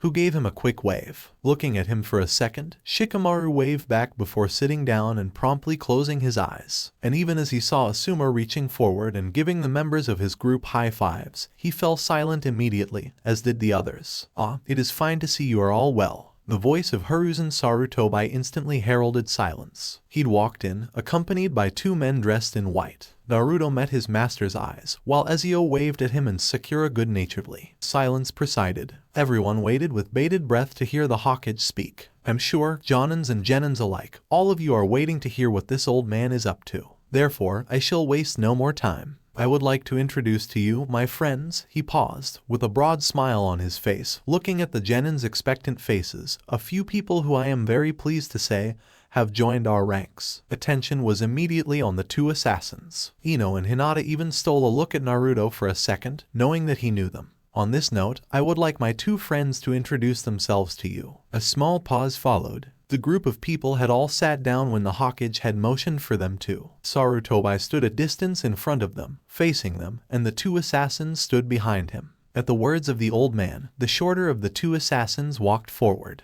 As he drew his hood back, the others got a clear view of his face. The first distinctive features were the scar across his lip and unnervingly gray eyes. Greetings, my children. My name is Altair Ibn Lahat. I am the leader of the assassin order at Masyaf. His visage broke into a rare smile as he looked at the students and their teachers. As you all know, Uzumaki Naruto was trained under my tutelage. This immediately drew every head towards Naruto's direction, as the boy in question grinned embarrassedly. We are, as I'm sure young Naruto would have told you, assassins. As to what assassins truly are is a concept too complex to explain to ones as young as you. I would like to complete my introduction, then, by saying that it would be my pleasure to get to know all of you. Thank you. Glancing momentarily at Naruto, Altair stepped back. A silence followed his introduction. The Genins were all immediately impressed. There was something in the way the assassin had spoken, a calm, reassuring tone, an all-knowing smile, the quiet, yet pleasant voice. Yamanaka Ino gazed at him in quiet admiration. Though he seemed old, his face had a mysterious elegance to it. His eyes had roved the small group of children. She was almost wishing she'd studied under him. There was, however, no time to fantasize further as the second assassin stepped forward. While Altair was dressed in a simpler robe, this man's robe had a slightly more intricate edge to it. He was taller and had a broader shoulder. He too drew back his hood. Good morning. I am Ezio Auditor Doff Irons. His voice had a distinguished feel to it. He had a thick accent that was implacable for the young Genins, and yet he seemed confident as he looked at them intently. As you are all aware by now, I am, too, an assassin. I look forward to my stay at Koho. Kon Kohoga. He stopped and looked at them expectantly as the group of Genin chorused Kono Hagakure. Happily, Hyuga Hinata couldn't help laughing. There was something in this man that brought a smile to their faces. Unlike the first assassin, Ezio had a thin beard on his face and had an almost boyish tint to his voice. Yes, that, he laughed, and so, I would like to know each one of you. Crazy. With a small, smart bow, Ezio Auditor stepped back. All of them looked at the Hokage, now that the 2 assassins had introduced themselves. The Hokage, observing all the Genins intently up to that point, drew a breath and continued. As you have seen, Genins and senseis, we have had 2 assassins introduce themselves. There are, however, 5 assassins at the current moment at Kono Hagakure. His declaration was met with a stunned silence on the parts of the younger ninjas. 5 assassins. Here, at Konohagakure, Uzumaki Naruto stared at Master Altair, trying to absorb some visual clue about this startling new vista of information. 5 assassins meant that 3 others, whom they hadn't set eyes on yet, were yet to reveal themselves. 3 people wearing the robes and wielding the blade, with their own techniques and personalities. The remainder of our merry troop is yet to arrive, the Hawkage went on. They should be here any minute now. Leaves shuffled. A branch bent momentarily with the weight of Edward Kenway's body. Only momentarily, though. The assassin standing on the branch had long since leapt into the open. The man stood atop the cliff. He held the leaf in front of his eyes. A fully developed village stood beneath him, hiding behind the leaf. It swarmed with all the bustle and happiness that would characterize a prospering village. Destruction, rage, blood. He inhaled heavily, intoxicated ever so slightly by the alcohol. He licked his lips. Disorder, chaos, and out of that, order shall arise. The depravity shall give way to something far purer than anything mankind has ever set eyes upon. His mouth lay wide open as he sat alone in the darkness. His own voice resonated in the darkness. He couldn't identify if he was screaming or laughing. His fingers dug into the sides of his face as he rocked to and fro. His teeth bit onto his lower lips to staunch the insanity reeking through his body. He clutched his head, tugging hard on his hair. Kill the oppressor. The oppressor is evil. The purger is good. Destroy. Moving from place to place with ragged breath, searching frantically for that which will be our own demise. Man begs for his own undoing in his endless search for power, not knowing that what he seeks will destroy him one day. And ultimately, he finds it. His visage illuminates with overwhelming joy for a mere second. And then with time the petals fall. Nothing is hidden, nothing at all. The victory is only momentary as his hands start to burn. Man starts to realize true power, and before he can stop himself, it is too late. Power has taken over, and to this day, the rains paint the land red as man rides in agony wrought upon by himself, mouth wide open in a silent scream, wanting it all to end, yet unable to let go of power. Humanity is, ultimately, its own cancer. Uchiha Madara lay still, as emptiness reached out its arms and caressed his broken mind. Purge. Well. The initial shock of seeing a full-grown, blonde-haired man leap out at the genin hadn't subsided yet. It's a wee bunch of scholars, eh? The man's eyes glinted as he looked around at them. He too seemed to be dressed in yet another variation of the traditional outfit. Instantly striking were the thick coverings on his shoulders and arms, and his robes had swatches of blue on it. Uzumaki Naruto did a double take when he noticed the man's waist. 2 swords. As the sods before me have declared, I could be considered as an assassin. 'Tis but a pleasure, as they say, to acquaint. My name is Edward Kenway. He paused, and seemed to brush aside his hair on purpose. Edward James Kenway. Edward James Kenway immediately caught the attention of everyone around him. His voice was commanding almost, yet playful. It had a curious, yet amusing lilt to it, something that complemented his image. Slightly roundish shoulders, and sandy blonde hair that seemed to fall around his face with careless abandon. A half-smile played across his lips, even as his sharp eyes darted here and there. He was certainly shorter than Ezio, though not by much. Ezio himself seemed to be eagerly looking at Edward, as though taking in his speech and actions. I am here to have a fine time, and if need be, I could show you one, in what was considered a life-threatening move. He actually blew a kiss at Kurenai Yuhai's direction before turning around and walking over slowly to the rest of the group. As he turned and faced the shocked group, his eyes caught the blonde hair and the cerulean eyes. He paused. Before going on, the 9 tails, Kyuubi, being the most powerful, is sealed inside none other than Uzumaki Naruto. You mean you meant to say that you've put a demon inside a boy? And even as Naruto gazed at the newest entrant, he could have sworn Edward Kenway had met his eyes for a fraction of a second, and winked, though the reason was unfathomable. The Hawkage cleared his throat. We are yet to meet with our final 2 assassins. And here ... they are. Every head turned as Connor Kenway walked in.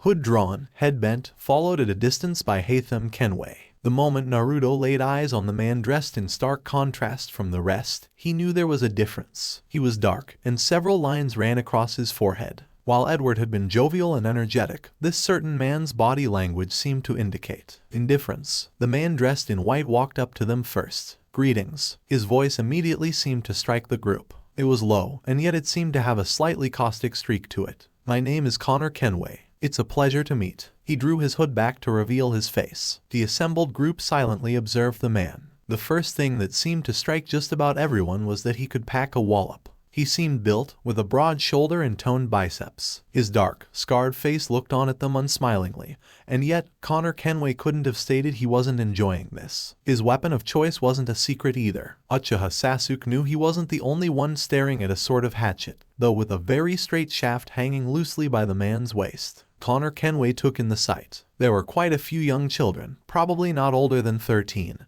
and with them, as to what he'd been told, were the teachers. These were, after all, a different kind of people. He glanced at the woman with the startling red eyes, took in the bearded man with a cigarette, and next to him the lazy-looking gray-haired man. In the far corner sat a man in a curious green suit, and even as he took in the sight, a small smile rose to his lips. This was, truly then, a new start. It wasn't any form of a dream, uniting with his father and grandfather, and with 2 other assassins, one of whom was the master and the other the ill mentor. A lot of things had gone wrong, and yet he wasn't feeling tired. The familiar weight wasn't dragging him down anymore, and no doubts swarmed. His entry into this setting was sudden, but Connor Kenway couldn't help but feel it was welcome.